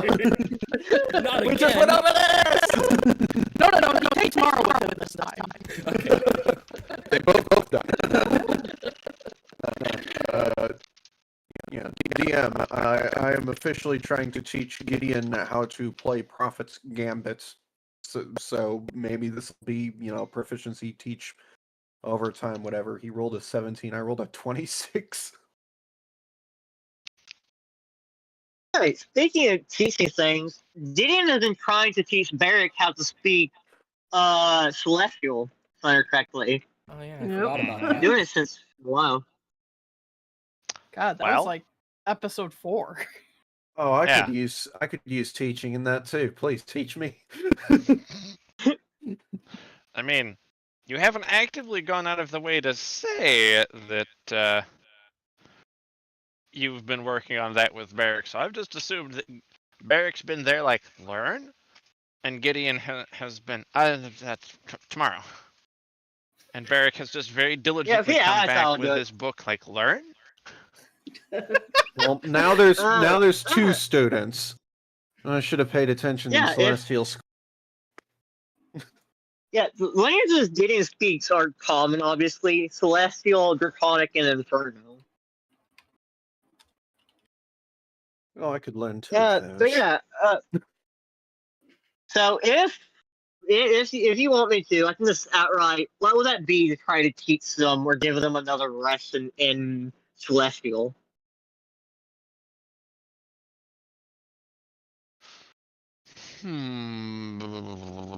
I'd go ahead and I'd roll your intelligence.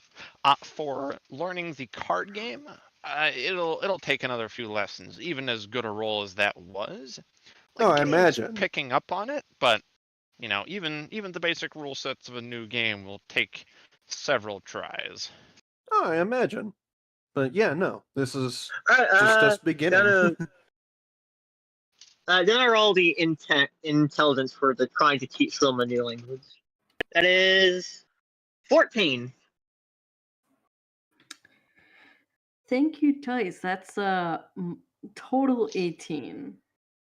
Should I Excellent. roll just straight intelligence, or can I add our because it's languages? It is a language, so you are just trying to learn the phonetics, the everything thereof. So it wouldn't be anything magical in its nature. Okay. So Total 19 then. okay.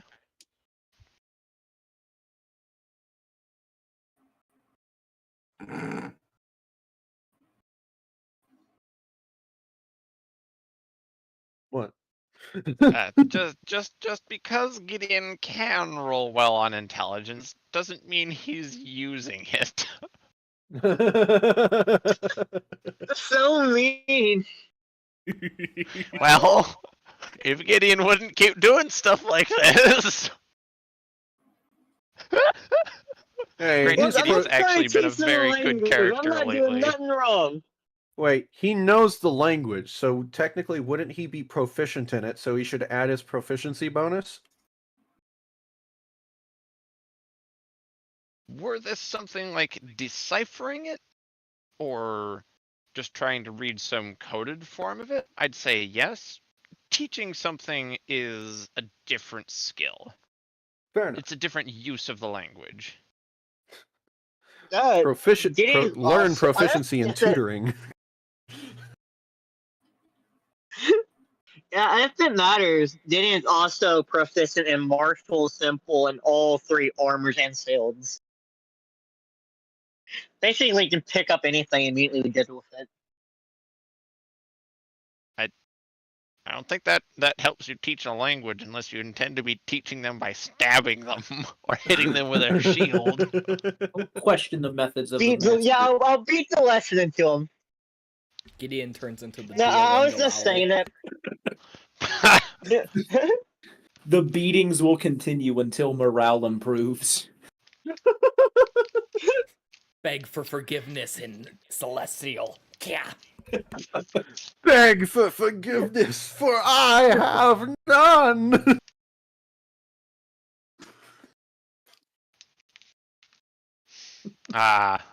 So we'll say that this is all taking place on the ship as you guys are finally making your way to the Dwarven lands. Does that seem reasonable to everyone? Yeah. Yes. Yeah. Excellent.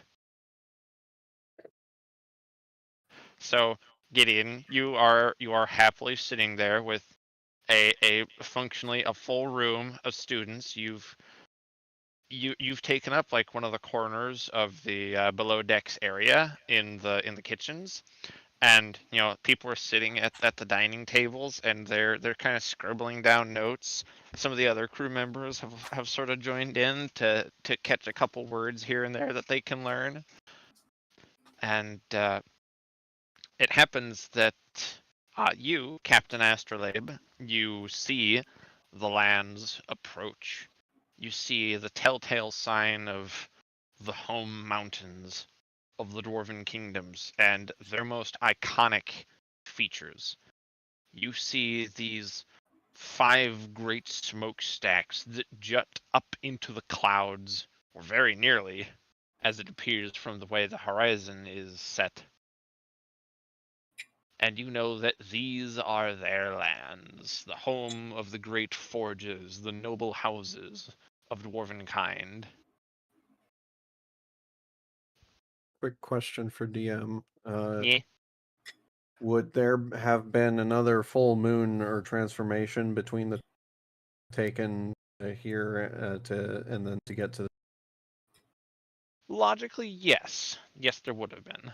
So I need to do another big roll thing, whatever. Yeah.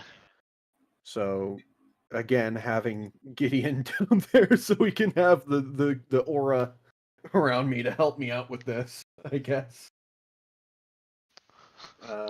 Making another charisma check to try and tame the beast within, especially considering the last time. You know what occurs to me? During that entire heartfelt conversation, Mara has been wearing a hot pink maid's outfit. Yes. Just remembered that. Yeah. That makes that whole emotional depth of the scene a lot funnier. Like the party has become so desensitized to the hot pink maid outfit. Fucking Sailor Moon right there, Yes, exactly.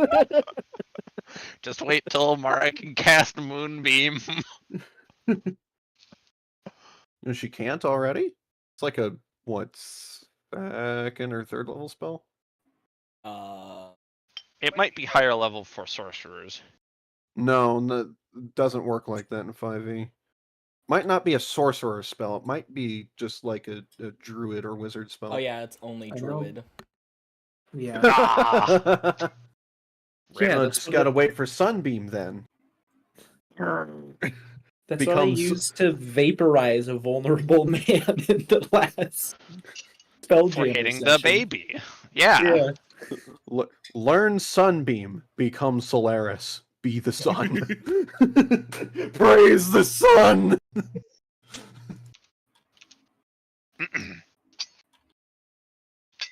Go ahead and do your roll. That's what am I adding from your good old aura there, Gideon? If I'm correct, it's my proficiency, right? What you add to it? Or is it just... Is it if I'm proficiency? correct- Jeez.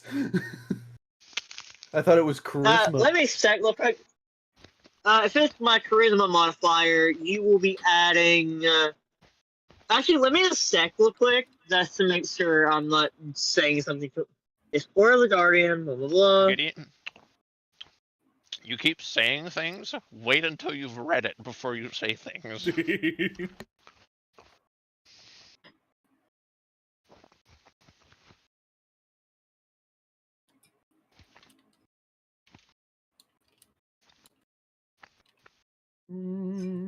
my charisma modifier, and my charisma modifier is +4. Okay. Well, interesting. So that's a saving throw. So natural 20s are auto successes on saving throws. But if we wanted to count that together, that's a 33. Oh. Get, Would you permit me to ask you to roll that one more time? You will forgive me if the level of consistency of such high rolls. That is perfectly fine. Gavin suplexing his werewolf side. Okay, so second roll was a 12 on the die, so that's 12, 16. 21, 12 and 21 plus 4, 25. Okay. Okay. Thank you very much. I appreciate that.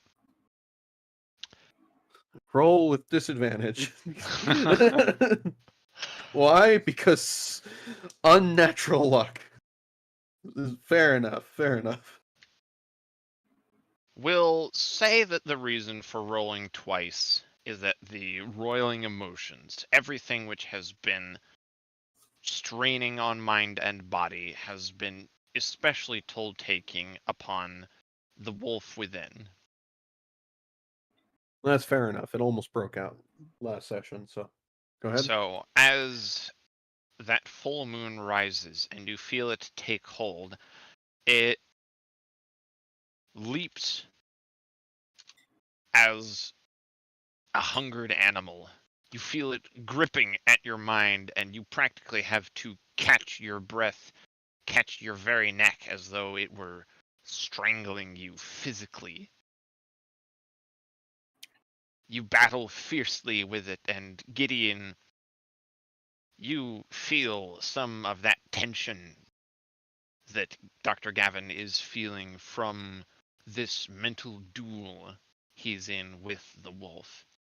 Yet, eventually, it is quelled. Eventually, you sense the calm that comes. The wolf is sated. The transformation is slower, as the full moon does force the transformation one way or another. What you see then is Gavin Wolf curl up, eyes watchful, and the malice is there, but it waits. It waits for a reason, and is otherwise peaceful. And then Fox comes in and pokes him with a stick. Excellent. Roll initiative. grabs him by the shoulder, violently shakes him. Wake up! Wake up! Wake up! Wake up! Place Who the let root go, boy? sandstorm. Who let go, boy?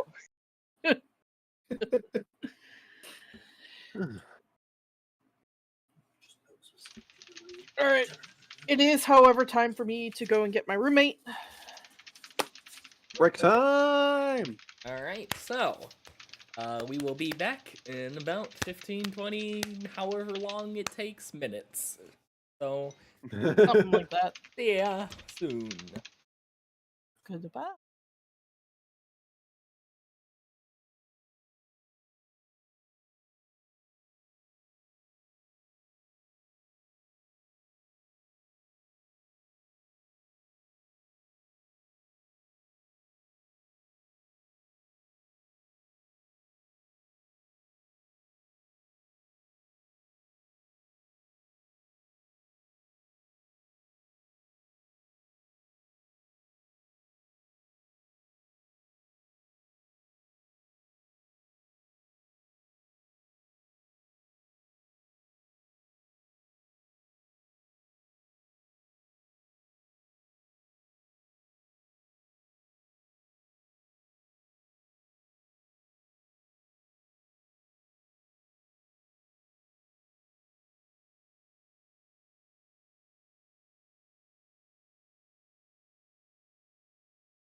And we're back, and my webcam isn't. Hang on. The ship is docking. The crew is doing what they gotta do to get everything They're doing ropes. properly They're stringing put in Gloria its by the place. ropes. Wait, what? I mean, Oh my! That's Gideon's job. Quick Are you update for sure? everybody. Gavin did go through the teleportation circle to go see Kitty for one night, and then he came back the next morning. okay. Awesome sauce. Yeah.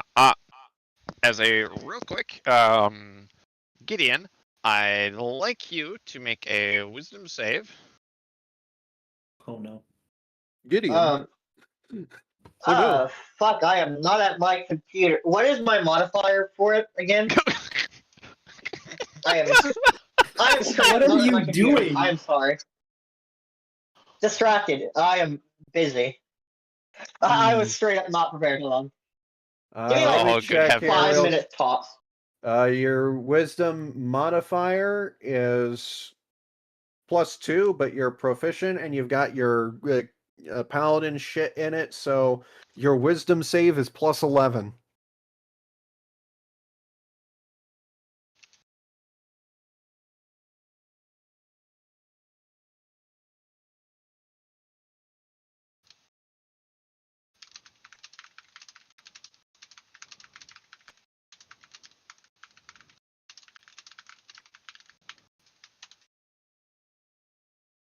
Has Gideon not drank in a while again? I thought we were Probably. taking care of that shit in the Proficient in background. it? Say again? I was okay. I'm not aware I was proficient in wisdom saves. I thought I was proficient in charisma. No. Yeah, your Every class paladin is wisdom and charisma. Every class is Yeah, proficient. I'm at my computer. Every class is proficient in at least 2 saving throws. I am back at my computer. It's on. Okay, let's have to hit the button. I am proficient in 3, but I had to take a feat to do that. I think Monks monks are one of the few classes that have proficiency in more than 2. 16. Excellent. So for one of the nights aboard the ship, you hear Gideon struggling hard, making various protests and assorted yellings. They stop all of a sudden, and the following morning, Gideon goes from looking rather pale and rather not well to looking actually quite refreshed and like he has actual color to his skin. He, it seems like he's actually slept. This is because his wife forcefully made him take a bite. What was about to ask, did Gloria show up and, force a chomp on him, or did he accidentally eat one of the crew? No, that was Gloria force feeding him. Yeah, because she probably has it unlocked in terms of like his feeding schedule.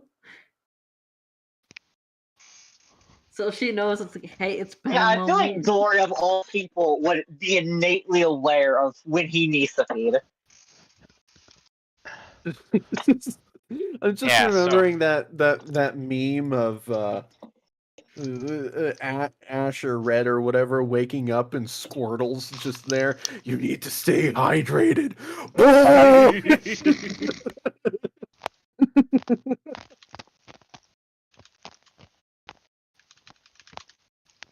So yeah.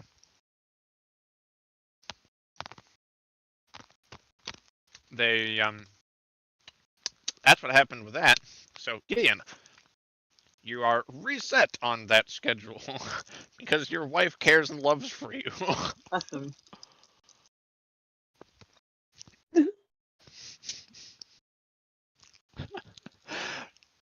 You guys are upon the docks and are sailing in.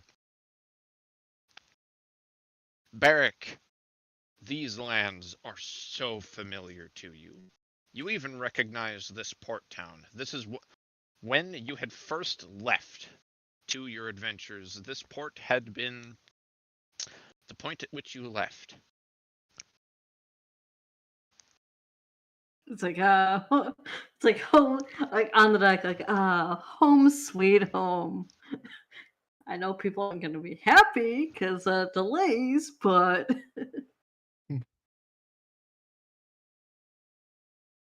So you get onto there, and all of the dwarven folk are more than jovial.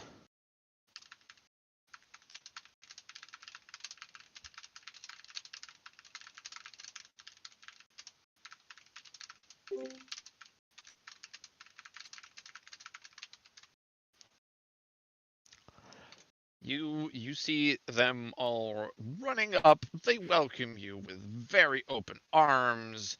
They're all giving you pats on the back, and you also are now reminded at just how rough dwarven folk are. Are they specifically doing this only to Barrack, or are they doing this to everybody? This is very specifically targeted to Barrack. Okay. Suddenly, dwarf mob. In fact, Barrack, the dwarves are you moshing. recognize one of your many brothers actually amongst the crowd, whom must have become a dock worker here. As you recognize the familiar seal of the God of Knowledge. it's like fucking yes. It's like he's not gonna complain. It's like slowly starts making his way over to them, doing what he can, because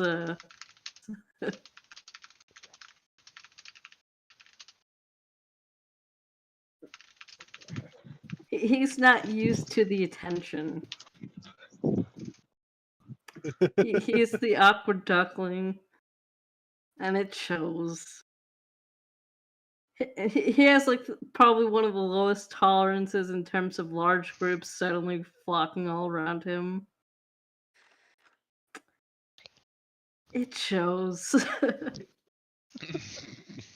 He's not used to attention. He's like, yes, hi, hi, hi. Hello there, hi, hi. Help.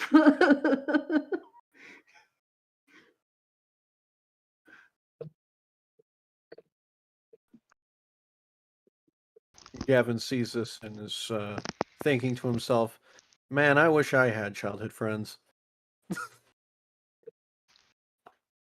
So, real quick, I have been asked to make sure everyone knows our resident guest here will be playing the part of the dwarves of the Dwarven Kingdom, because I asked very nicely, and they agreed. So, take us away. Because it can be assumed that the captain will take care of captainly business on board of the ship while you guys go off and do whatever you are doing here at the kingdom. So the brother, I don't know if he has a name, but the brother would sort of push his way through this crowd of mountains and mountains of dwarves up to Barrack and give him the biggest bear hug possible, lift Barrack up off the ground, squeezing him really tight. You're home! Welcome back, brother! Yes, hi, hi. Thank you. Oh, hugs. Like, me too. Like, obviously, like, very much not used to being picked up, and maybe has a slight look of PTSD. Sits you down, pats your shoulder. Sorry. My apologies. Just so good to see you again. You must tell me of the adventures you've been on. Yeah. Been on a fair number.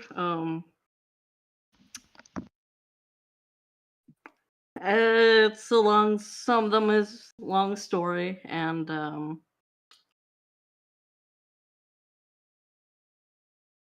Well, perhaps I can take you to a tavern and treat you to a pint, and we can share tales over a drink, huh? I'd be down. Gets me away from the crowd, because too much attention. I'm not used to it.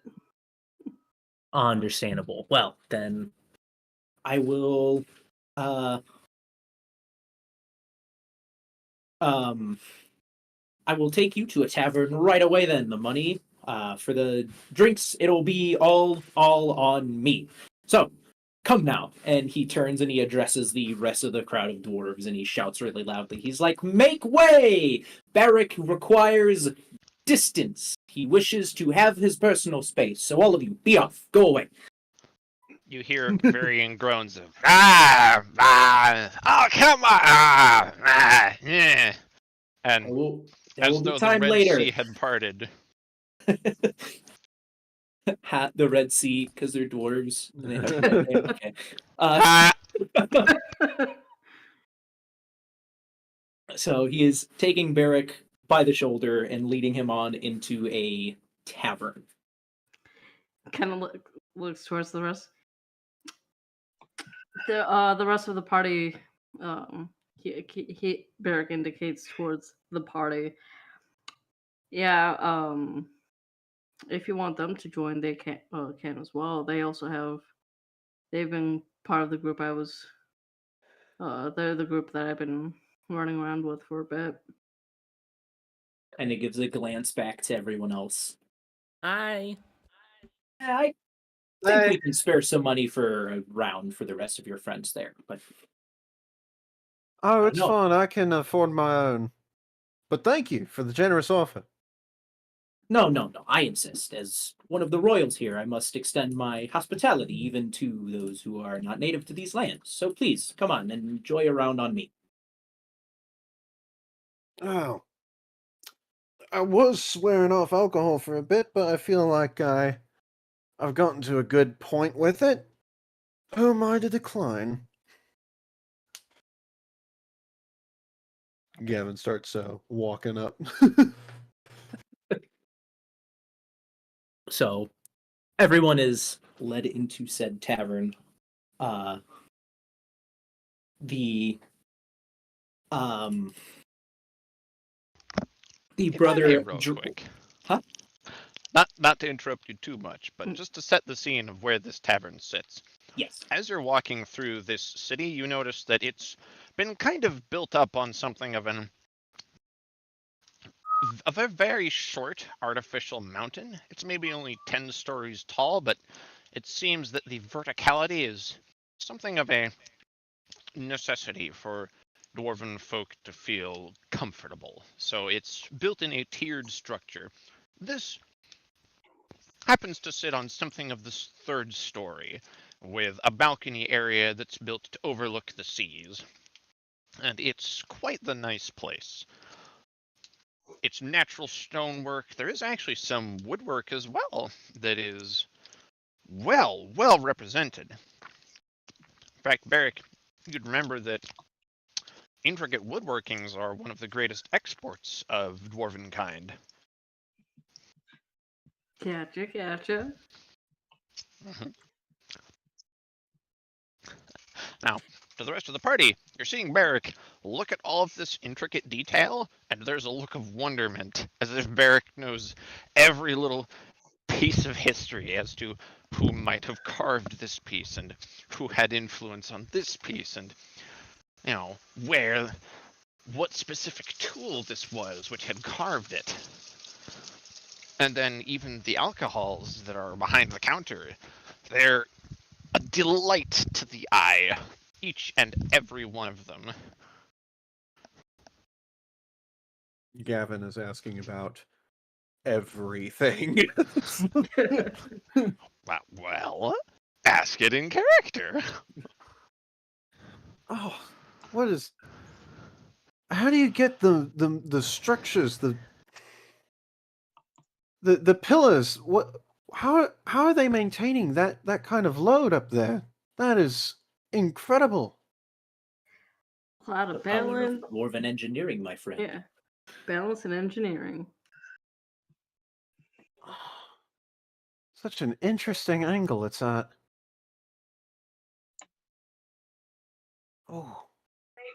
Yeah, that definitely took a few engineers to work out the exact specifications to make that work and work to our standards. How are you getting those gardens over there to hang like that? Oh. Listen, I could stand here and I could explain to you for days and days and days on end how everything in this wonderful city has been come to be built, but I'd be here for it.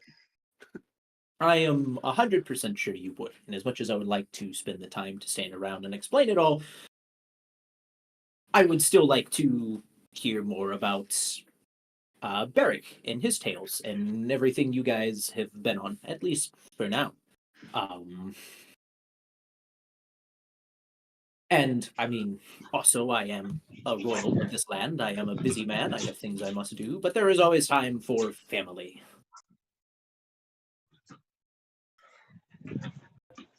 Fair enough.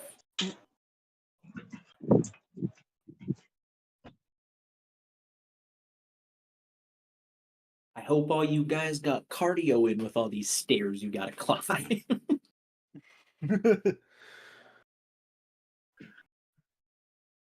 Okay. So, I assume progress towards this tavern is still being made, unless anyone else has any reason to stop by, or unless the DM has something to butt in with. I mean, I just had set the scene. You guys are already in it. That's why I was describing the works of the bottles behind the bar, the intricacy of its My carvings. bad. My bad. It's My okay, brain derp did a happens. dump. Okay, so within the tavern, the brother raises his arms and like calls to the barkeep, and he's like, "Give me a round for my brother Beric here and the rest of his adventuring crew."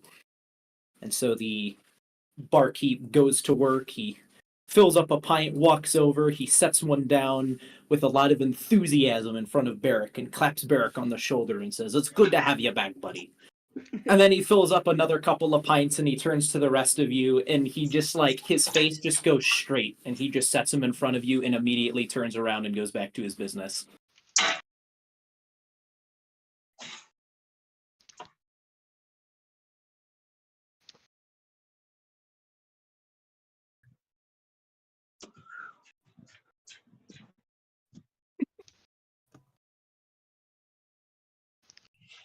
Well, don't everyone speak at once. I was gonna say I'm pausing for a moment to let other people get some words in. I don't want to do all of the talking.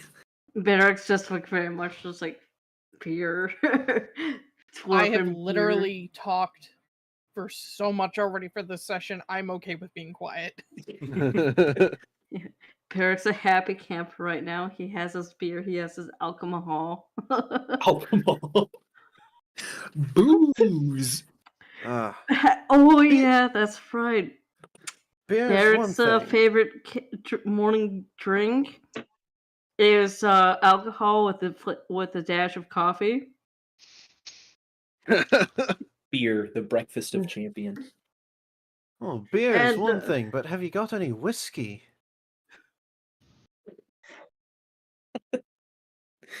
The barkeep turns and looks at you and just studies you up and down. He's like, "Yeah, but none for you unless you're willing to pay more for it." Dwarven fire whiskey, how about that? And I pull out, I don't know, an amount of gold.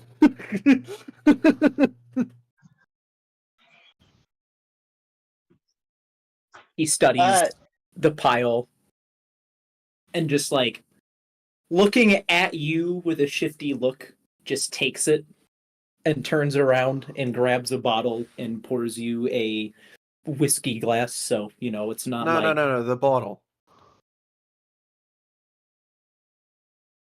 slowly turns and just looks at you with this like sideways glance. The whole bottle. Yeah. Did you count how much gold I put down there?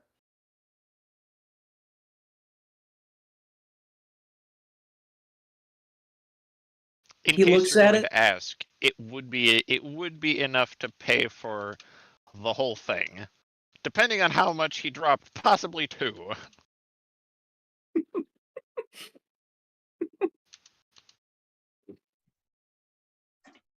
Um. I'm not asking amounts at this point because I've been told I have basically infinite money. Pays to be the treasurer. And having Pays your to be the salary treasurer not be who's cut, gone for 150 years. plus salary not getting cut during that interim time. So How much money does he have? Yes. Fucking Tony Stark over here buying all the bullshit. He just kind of looks at the amount of money that's in his hand, and he looks back up at you, and then he turns and he takes the bottle that he was going to pour from, and he sets one bottle in front of you. You would know that the amount of money you put down was enough for maybe not 2 bottles, but definitely enough for one. However, he hands you one bottle and takes the money that you give him and like throws it in his like I don't know, the coin purse, the cash register, or whatever. He's like, "There you go." Oh, I'm sorry, it wasn't enough for 2. Here, I'll pull out a little bit more, and I put an indiscriminate amount. You can go ahead and keep the change. He picks up another bottle, turns it around, sets it in front of you, scoops up the money. I plan to. Turns back around. Didn't it don't just simply slide his cup of alcohol over to Barrick? He has no interest in drinking. more for me. 2 bottles of dwarven fire whiskey. The good shit. Nice. So Gideon, just a real quick, Gloria, who has come in with you, sort of, she actually appears to be using a disguised self instead of just using the sheet that she normally would. You see her kind of pouting at you because all she has is a glass of water for obvious reasons. It's just like, oh come Sort of- on, you weren't gone at least for me, because I can't. I mean, I have some dwarven fire whiskey. I don't drink. Not anymore. At best, I'll start talking your ear off, breath dragon lineage and all. At worst, you don't want to see it at worst. But it's so cute when you just start talking so much, Gideon. I Gloria hand just Gloria giving an him the- entire bottle of fire whiskey. It's like Laura also giving Gideon just the puppy dog eyes. I'm just like, Puss in Boots look. yeah. Careful, give him the boots look. Start talking like Danny Trejo. Yeah. Not any wine or alcohol used in religious rituals. Something from my respite, at least. Only thing I allow myself to drink. Honey, I love you very, very much, but that is such a specific request that you'd only find at one of her temples. I That's think fine. you have to be a bit lenient here. Fine. Just one cup, though. Again, I promise I wouldn't. At least I won't get drunk. Takes one Hooray sip, for peer pressure into immediately drinking!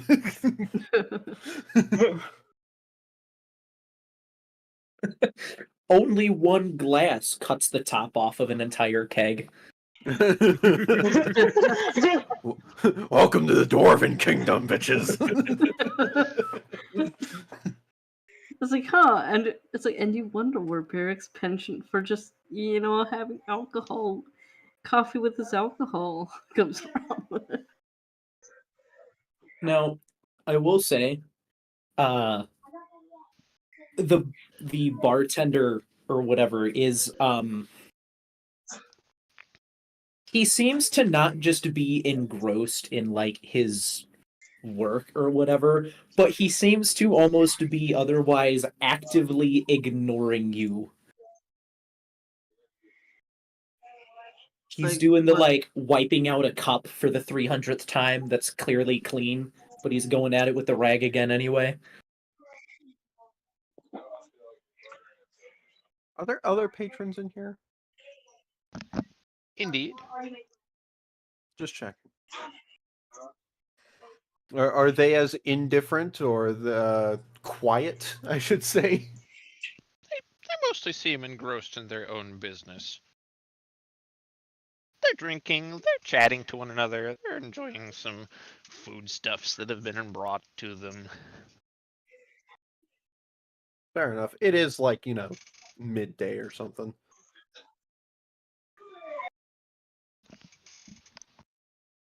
I am also assuming that this whole time, like Barrick and his brother are having their own conversation, but for the sake of not regurgitating how many sessions of knowledge, that's just like an off-screen conversation that's happening. Or because I would not be surprised if some of it's just like, so how's it going? Yeah, small talk. Yeah, like small talk. Wait. Like small talk plus it's like, you've definitely grown a bit since last saw I you. mean, Barrick, this is your role play moment.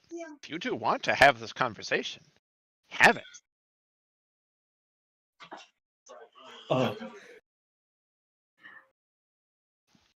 But that's putting a lot of pressure on me, who's only been here for one session. Do it. Do it. I mean, if you want me to BS my way through it and just come up with details for this character, I am very good at doing that. But Like, Dude, the how rest do you of the think I did characters half haven't of done my it? character? what was that? How do you think I did half of my character? Well, I can confirm.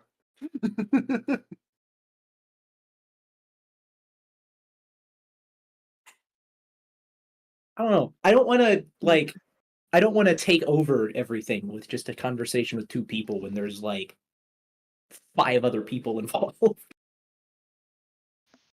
This is Barrick's story bit. If the other people want to ask questions, answer them as your character would. Otherwise, yeah. roll.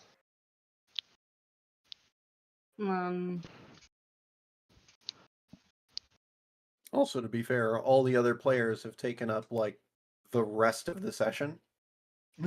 That's entirely fair. I will ask out of character then. I heard you mention something about like people might not be happy because of a delay. Have the dwarven people been expecting Barrick back at a certain time? His Just family, yes, though it isn't something that your character would speak of in open company as such. Okay.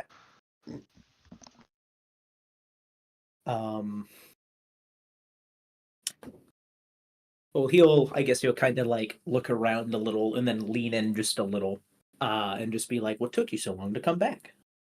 That's all he'll really say about that. But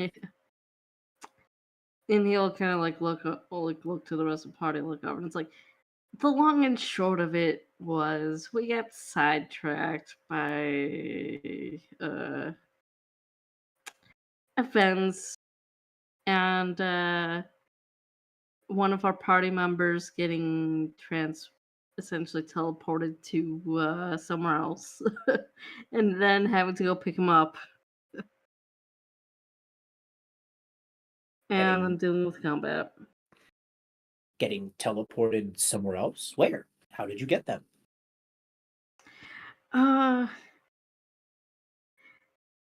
We were dealing with a situation and they got essentially teleported to the Vanishing Isles, and so it was a whole process of figuring out which place which island he was on, getting to him, dealing with pirates that were laying siege to said island, and then coming back, taking some time because conversations needed to happen. And that's the short of it. Pirates sieged an entire island? From what we could see, there was at least. We initially were dealing with a smaller ship, who then signaled a larger ship to come over, and they were picking a fight with us. Hmm. That was a whole situation. I see. Well, it is very good to see you back here, safe and sound. Well, at least relatively. Oh, something that you playing out of character, playing as Barrick's brother, would recognize. Barrick is not wearing his original armor that the brother last saw him in. His original armor? His original armor that he left with. Barrick No, was keep talking. originally leaving. Well, like when he left, was wearing more of like scale mail. He's now wearing heavy armor, like heavy plate armor. Full dwarven style adamantine plate armor. Is that like, I guess since I don't know anything about dwarves here, is that like do dwarves hold any like significant attachment to their armor, or is that just like or is that just as significant as someone left on vacation, they came back wearing a different t-shirt? Like It's more the significance of its crafting. This was very specifically made as like Barrick's coming of age armor. So the most important part would be the family crest on it, but still to have it be broken is both quite impressive and worthy of questioning as to how it happened. oh, okay, I see.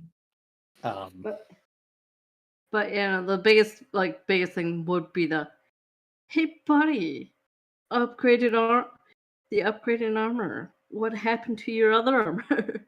Yeah, which assume he just said that because I was basically going to ask that exact same question anyway. And Barrick's immediate response, not naming names at all. So that's a story and a half. Not naming names, but let's just say that was a fight, and there was a blow that I just could not get out of the way of, and out of game, best way I could describe it, I could describe it better in game. But have you played do you know the scene of like Sephiroth coming down stabbing Aerith? Yes. Just about more or less that, with like the full getting stabbed like straight through. Oof. Was what happened to Barrick. Almost. Okay. In terms of like just sheer force. But yeah, it was enough force to go. Yeah, I still very much I have the scarring from that blow, because that was a very nasty blow, and that kind of destroyed the armor just a little bit. And by just a little bit, Barrick brings out what remains of his armor, and it's like, very much, having his the crest, the symbol, safely protected, like separately.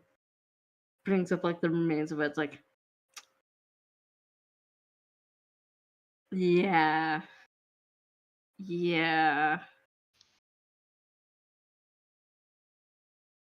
He reaches out and he like puts his hand on the scrap of armor, and his look kind of changes to one of sort of high intrigue.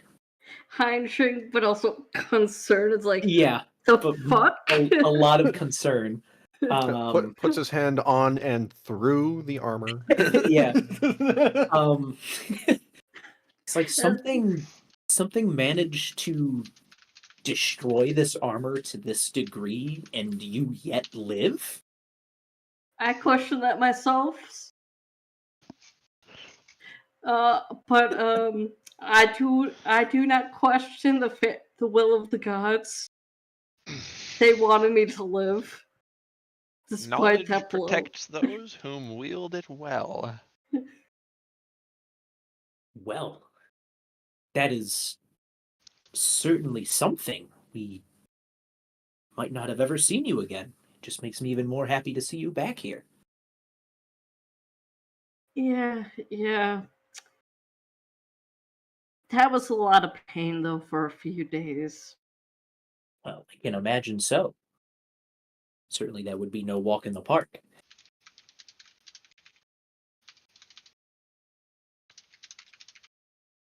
Yeah, I think as the rest of the party can attest, I kind of was just out the rest of the day.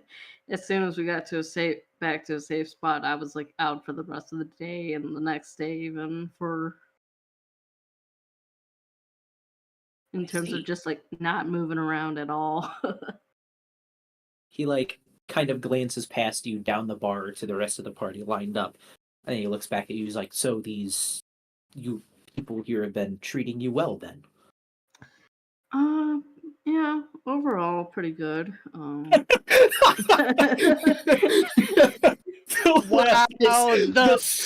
the fucking des. I love. I mean, what? I'm just picturing that Barrick says this, and all of the party just like leans one head forward, next head further forward, next it's like all of them in the curve row, just making eye contact with Barrick. Gavin takes a sip of the fire whiskey and is just smiling to himself. Barrick's mean, they could at least two of them could probably infer as to why. Barrick's like, define take care of. Because Barrett's not naming names because he knows his family well enough to know, he doesn't want to party on the shit list. So, because let's just say, out of game, some of the more serious damage and scarring that he has was from the party. Because somebody wasn't paying attention to their needs, and the other one didn't know until after the fact. That's a statement that brings so many questions. The brother like notes the wariness in your response, and then he like takes your shoulder and pulls you in close to whisper very quietly so that like no one else in the party can hear, kind of making or taking advantage of the rest of the general noise that's going on in the tavern to like mask his tone or whatever. And he leans in really close and he's just like, do these outsiders need to be punished? Because father would have no hesitation to do so. Can I roll perception?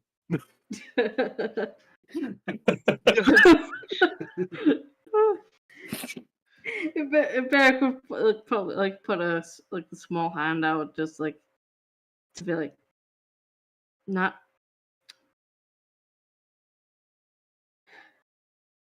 to be fair, not. I don't think so. There's been a good, the party's had a good talking to with one another, considering some things that have happened. So hopefully things have been sorted out. But I'll Well- keep you. It's like it's the unspoken, like, but very much like kind of glance of I'll keep you posted though. he again sort of glances over your shoulder back at everyone and then leans back in again and just says, "Your response doesn't exactly inspire much confidence, but if that's what you say, then we will obey. But merely say the word and we will do what we can." All right. And as he leans back, he just like says, probably louder than he should to sort of like move past this point of conversation. He's just like, "So, once again, tell me another tale of your adventures. Please fill me in on some more of these details. It sounds like you have been through some quite wild experiences." It's like, Eric thinks, which Tell one him should I? about the batteries. No, not in character. Not in character. all the way down the bar, Gavin's just like, "Hey, tell him about the batteries." Yeah, no, because Barrick is very much in the mind of filtering what story, like, because as soon as he says certain stories, at least right now, oh, that's gonna be. It's gonna be a fun time.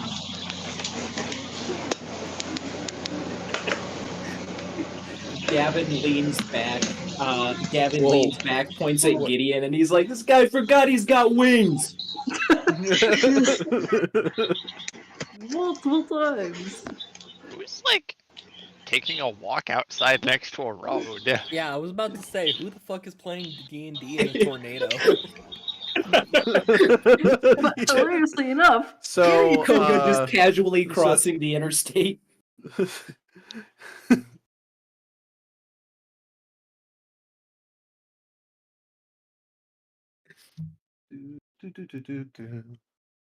Oh boy.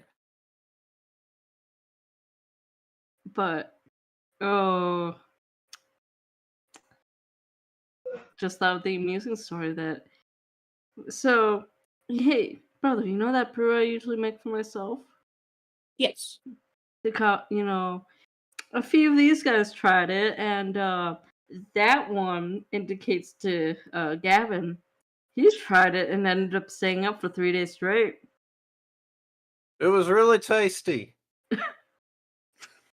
I see. So it is very effective then. Yes. Very.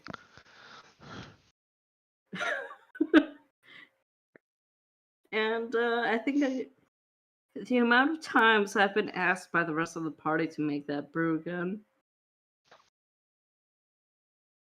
might be a little concerning, because Well, hey, if there's something you're good at, just make sure Yeah. you don't do it for free. that is true. Come on, if you've perfected the brew, you could certainly find some way to start to bottle and sell it, huh? Yeah, I should probably look into that soon. Thinking about it.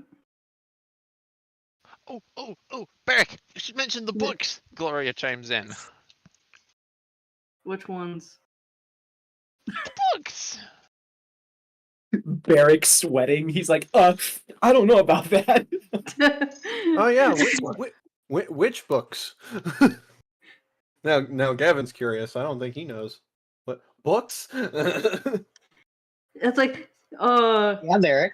Oh, do you know? It's like, do you know how little that narrows it down?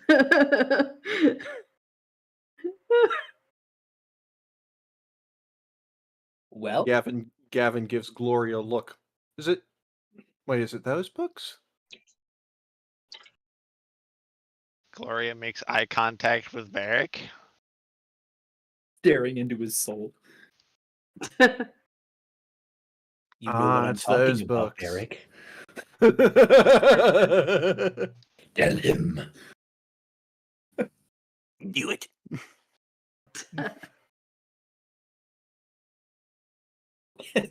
Books? If Yeah, you've been writing books on your voyage, I would be eager to read them. No, it's hilariously enough, he actually does have notes related to some of the voyages that he will probably bring out and share. That's not those books. Very, very careful about the selection of books he decides to show off. Does not pull out the party fanfic. The Of which he- ongoing party fanfic at that. Yeah, it's like it's already about the size of War and Peace. Jeez. Which This thankfully universe is it's like looking over at Gloria, it reminds him that he needs to talk to his publisher, a certain publisher. Oh my. Soon, TM, eventually.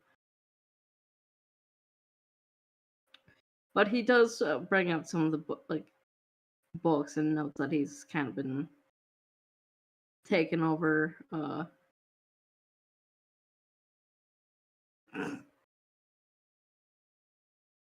That he knows he could get away with sharing, that the rest of the party wouldn't complain about, because it doesn't put anyone in that bad of a light. Because there are a few notes where it's just like, I will say it's just like especially right after 2 certain fights, he's deliberately leaving out. Quickly pulling pages out of the notebook. Don't need that one, don't need that one, don't need that one, definitely don't need that one. Oh, that's incriminating. Whoops. Editing, because fastest way to get the party Killed basically anywhere. yeah. Hey, Barry. Make a sleight of hand, please. Oh no. Oh no. Well, this is what happens when you do editing on the fly. Yup. Roll a 1.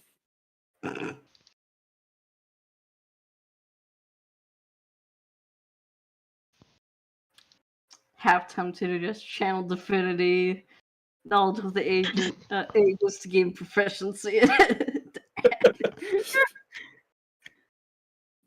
But I don't think he'd think of it in time, because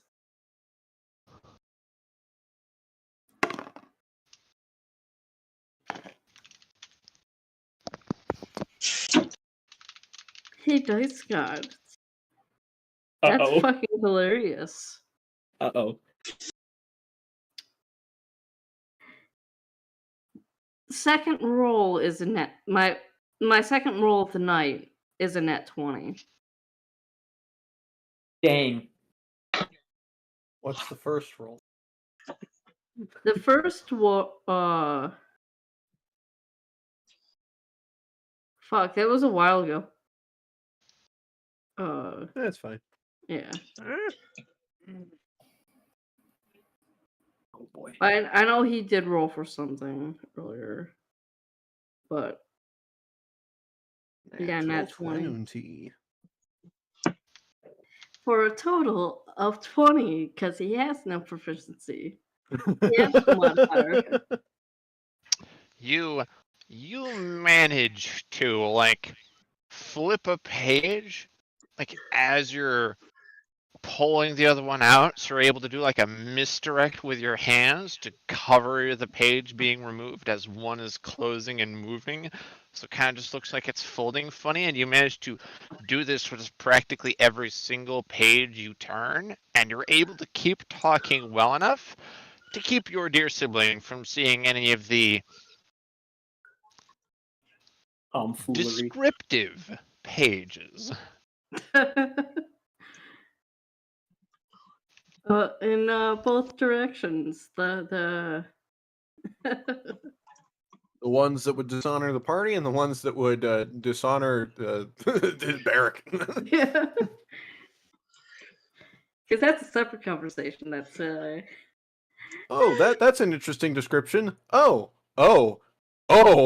wait, what? Hey, hold on a minute here. it's like Hold up. Wait a minute. Something ain't right.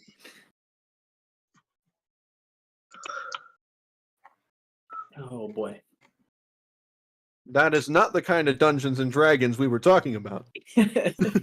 What kind of dungeons have you been through? What the hell? German.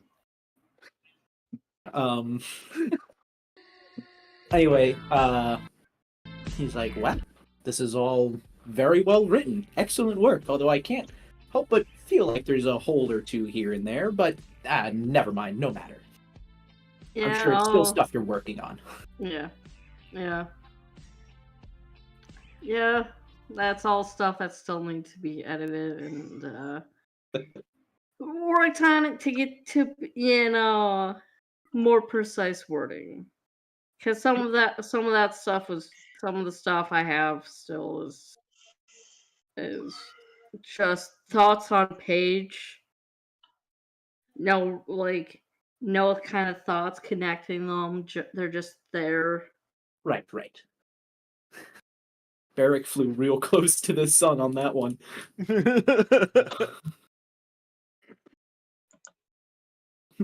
Brother, you're sweating awfully hard. Is something wrong? No. No. What a weak no.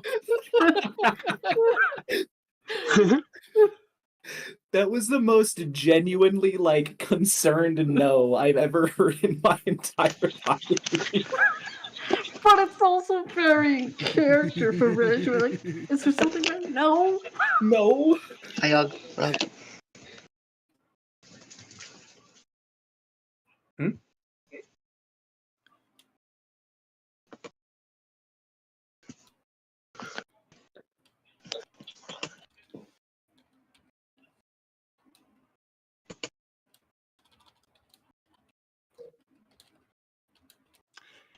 And I will say though, Father will eventually be wanting to talk to me, and it's just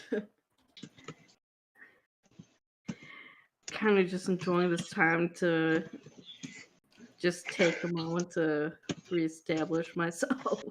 To recompose. Mm-hmm.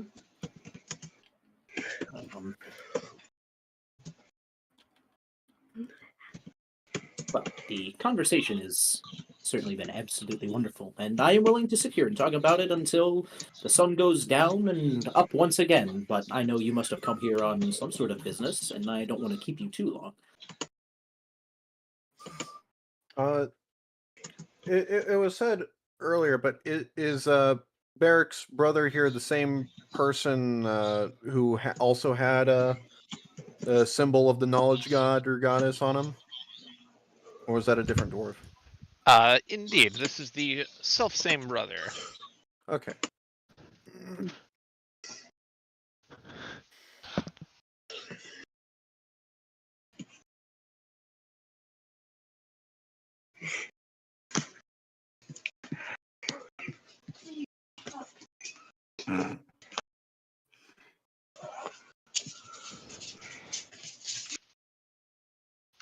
Well,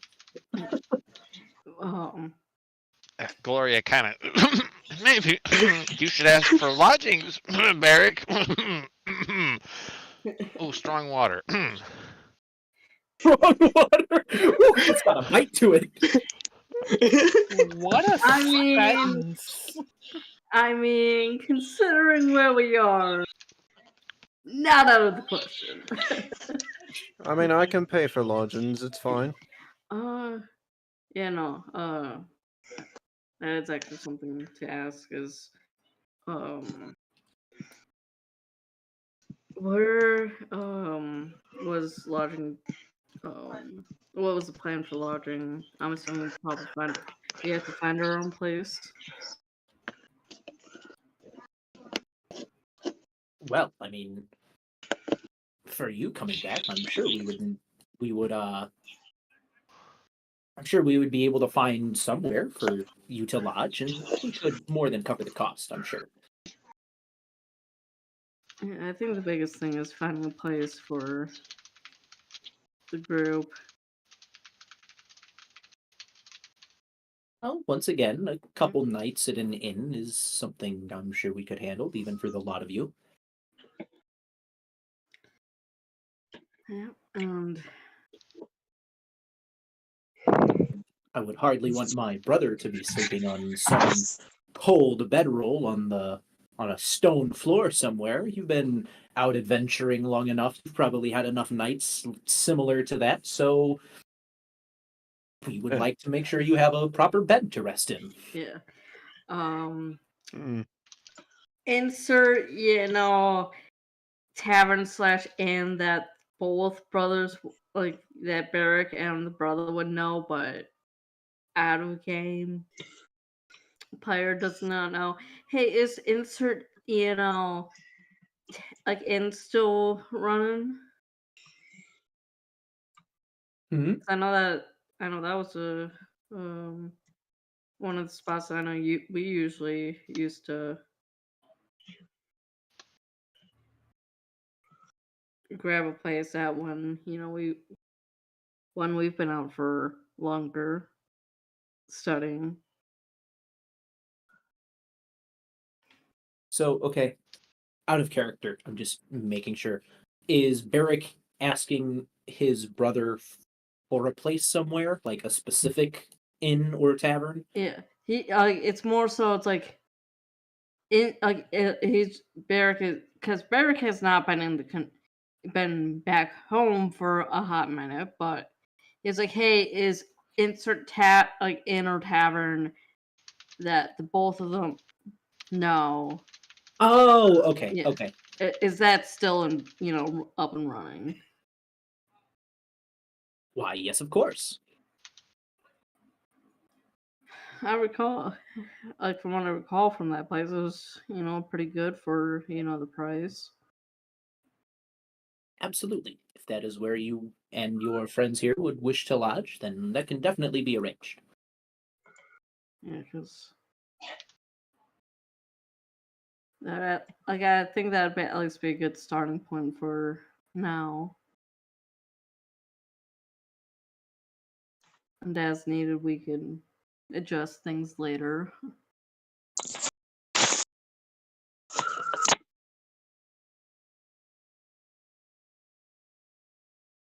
But yeah, we should probably take care of that soon because I know it's been a long day for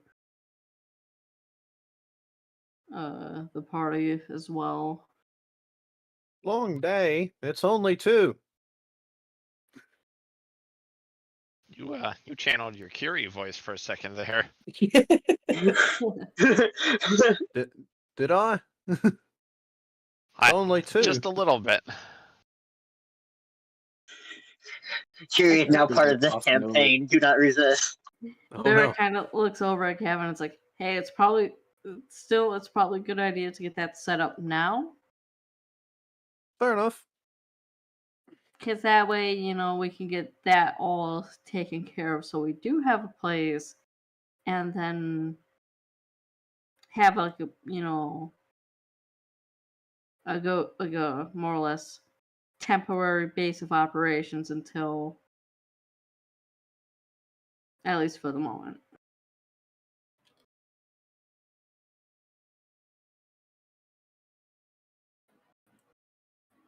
And by doing that, we'll have a good place where if people want to get us, they know where to find us or know who to leave stuff with.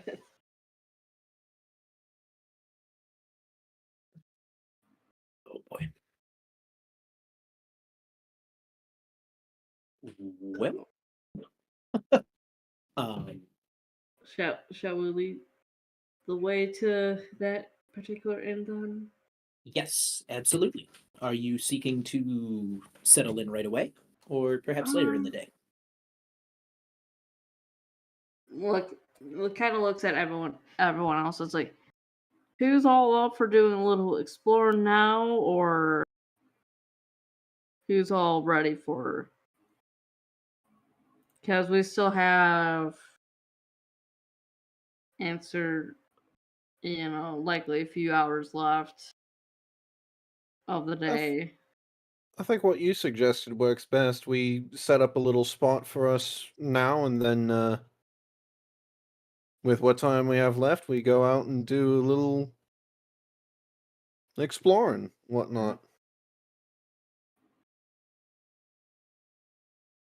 Yeah, And 'cause then see if we need to do more tomorrow.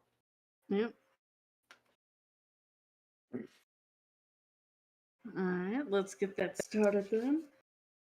Alrighty. Let's see. Would lead the rest of the party, the group of boys, out to wherever this other inn or what have you would be. The boys! Aye. And then I know we are running a little over time here, so I will let the DM decide what's happening.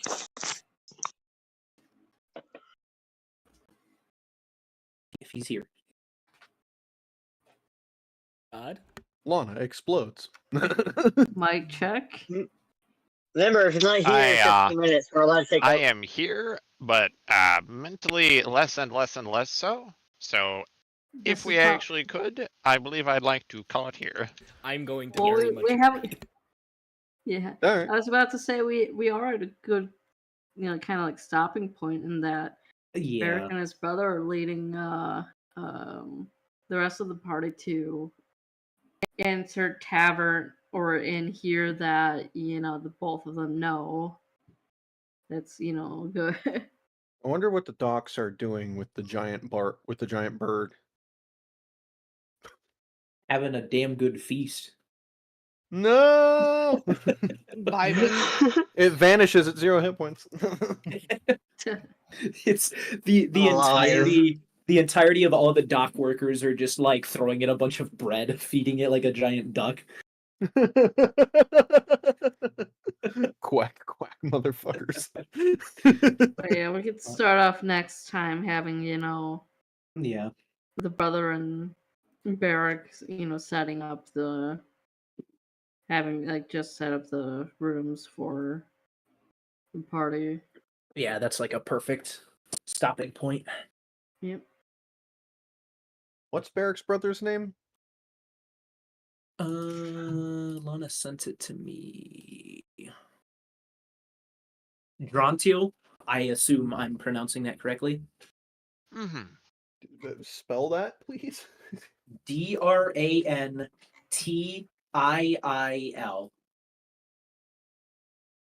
And then last name Rune Shaper. Drantiel.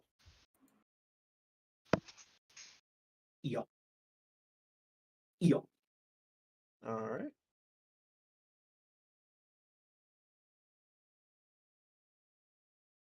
Boy. All right. Alrighty. Fantastic. Good job, fellas. Proud of everybody. That was a good session. Yeah. Mm-hmm. Thank you And- for having me along. Absolutely. And I hope anyone watching also enjoyed this session. And we will be here maybe not in 2 weeks because I might be gone next week, but in 3 weeks. Yeah. So yeah. See you then. Goodbye. Farewell. Bye. fellas.